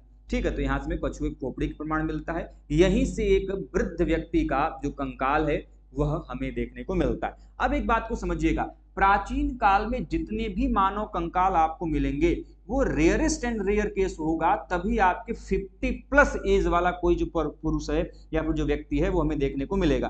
क्योंकि वर्तमान समय जैसे कोई आपकी खाने का संसाधन नहीं है, ठीक है, आपके कोई रोग होने पे वर्तमान समय की तरह कोई मेडिसिन वगैरह नहीं, तो इस वजह से उनकी जो एवरेज लाइफ थी वो काफी कम थी। ठीक है, लगभग 25-30 के आसपास मैक्सिमम जो आपके मिलेंगे पुरुष, या वो आपको उसी के आसपास उनकी जो एज है वो देखने को मिलता है। ठीक है, तो महदहा से ही हमें एक गर्त चूल्हे में भैंसे का सिंग युक्त, मतलब कि जो भैंसे का पूरा सर है जो कि उसके सिंग के साथ पूरा सर जो है उस पूरे गर्त चूल्हे में इंटैक्ट मिला हुआ है, जो कि अपने आप में काफी ज्यादा इंपॉर्टेंट है, आप इसको जरूर नोट में रखें। ठीक है, दमदमा से सभी जो कब्रें हमें प्राप्त होती हैं वो या तो पश्चिम से पूर्व की दिशा में या पूर्व से पश्चिम की दिशा में जो हमें देखने को मिलता है, जो कि सूर्योदय एवं सूर्यास्त से संबंधित जो चीजें हैं वो हमें ध्यान में दिलाती है। ठीक है, इसके अलावा अंगीठी और आग से पके हुए फर्श के जो साक्ष्य हैं वो भी हमें देखने को मिलता है। सिंपल सी बात है, जिस फर्श पे हम आग को जलाएंगे तो धीरे धीरे आग जो है वो क्या होगा, अंगीठी की वजह से, आग की वजह से धीरे धीरे पक जाएगा। उसी प्रकार के पके हुए फर्श के जो प्रमाण हैं वो हमें यहाँ पर देखने को मिलता है। ठीक है, दमदमा के लोगों के द्वारा जो पीली मिट्टी थी वहां पे उसको ही खोदकर वहां पे उन्होंने अपना निवास स्थान बनाया, गर्त चूल्हों का निर्माण किया, और साथ ही साथ मृतकों के लिए जो समाधान है वो उन्होंने वहां पे स्थापित किए। यहाँ के मध्य पाषाण कालीन स्तरों से हमें घरेलू धान, जिसको हम लोग डोमेस्टिकेटेड राइस कहते हैं, उनकी भी प्रमाण मिले। अभी मैंने ऊपर बताया था वहां से आपको जंगली चावल के साक्ष्य मिले थे, और यहाँ से हमें घरेलू चावल, जिसको हम लोग क्या कहते हैं, डोमेस्टिकेटेड राइस कह रहे हैं, उसके प्रमाण जो है हमें यहाँ से देखने को मिलते हैं। ठीक है, मध्य पाषाण युगीन स्थलों से प्राप्त जानवरों के साक्ष्यों में कहां से इस प्रकार के प्रमाण मिले हैं, तो गुजरात का लाटेश्वर, पुरास्थलों के नाम नोट करते जाइएगा, कौन सा पुरास्थल कहां पे, गुजरात का लाटेश्वर हो गया, रतनपुर हो गया, कनेवल हो गया, लंघनाज हो गया, इन पुरास्थलों से हमें जो पशुओं के साक्ष्य हैं वो मिले हुए। राजस्थान का बागोर तिलवाड़ा पुरास्थल हो गया, मध्य प्रदेश का आदमगढ़ और भीमबेटका पुरास्थल हो गया, उत्तर प्रदेश का सराय नहर दमदमा महदहा हो गया, चौपानी मांडू, ये सभी ऐसे पुरास्थल है जहां से जानवरों के जो प्रमाण है वह देखने को मिलते हैं। अब एक बड़ा जबरदस्त पुरास्थल है जहां से ऊंट की हड्डियों का जो प्रमाण है वह देखने को मिलता है। देखिए बेटे, क्वेश्चन कैसे पूछेगा, क्वेश्चन ये पूछेगा कि बेटे मध्य पाषाण काल का वह कौन सा पुरास्थल है जहां से हमें किसके प्रमाण मिलते हैं, जो ऊंट की हड्डी है उसका प्रमाण मिलता है। तो पुरास्थल कौन सा बेटे, कनेवल है, कौन सा, कनेवल। ठीक है, कनेवल से जो है किस प्रकार का जो प्रमाण है वो हमें देखने को मिलता है, और कनेवल है कहां पे, कनेवल है आपका गुजरात में। अब ये तो हो गया मध्य पाषाण काल के संबंध में। कई बार क्वेश्चन ऊंट की ही हड्डियों से आएगा, लेकिन किससे, सिंधु सभ्यता के अंतर्गत कौन सा ऐसा पुरास्थल है जहां से हमें ऊंट की हड्डियों का जो प्रमाण है वो देखने को मिलता है।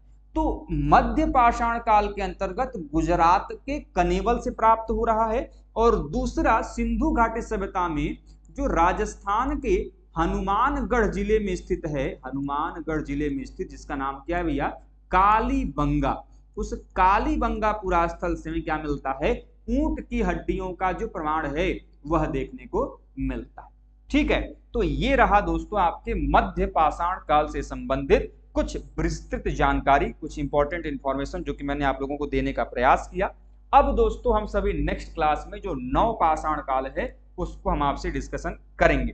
तो दोस्तों आज के लिए बस इतना ही। और मैं आप लोगों को बता दूं दोस्तों, जैसा कि आप सभी जानते हैं, हमारे चैनल के माध्यम से आर्कियोलॉजी यूजी ने दिसंबर 2024 के लिए हमारा जो बैच है वो ऑलरेडी स्टार्ट है, जिसमें दोस्तों आपको लाइव क्लासेस, आपके PDF note materials, mock test series, previous year question paper, doubt session, हमारी जो क्लासेस हैं वो 3 मोड में होती हैं। रिकॉर्डेड मोड में आपकी होगी, ठीक है, लाइव क्लासेस मिलती हैं जिसमें आपको हम थ्योरी माध्यम में पढ़ाएंगे, एमसीक्यूज माध्यम में पढ़ाएंगे ना, वन लाइनर फॉर्मेट, मतलब तीनों प्रकार की जो क्वेश्चन एंड सीरीज हैं वो आपको वहां पे मिलेगा। जो भी चीजें पढ़ाई जाएंगी हर एक क्लास का रिकॉर्डिंग अवेलेबल होगी, जिससे आप जब भी चाहें तब देख सकते हैं। आपकी जो मॉक टेस्ट लिए जाएंगे वो इंटायरली पूरे सिलेबस से भी होंगे, टॉपिक वाइज भी होंगे, और आपका जिसमें फर्स्ट पेपर के भी जो क्वेश्चंस हैं वो आपको देखने को मिलेगा। जी दोस्तों, आप हमारे इस बैच को ज्वाइन करना चाहते हैं तो हमारा जो ऑफिशियल ऐप है रुद्र एजुकेशन हब, उसे आप हमारे प्ले स्टोर से डाउनलोड कर सकते हैं और दोस्तों वहां से उसको ज्वाइन कर सकते हैं। तो फिलहाल दोस्तों आज के लिए बस इतना ही, मिलते हैं नेक्स्ट सेशन में कुछ नए टॉपिक के साथ। तब तक के लिए आप स्वस्थ रहें, मस्त रहें। जय हिंद, जय भारत, हर हर महादेव।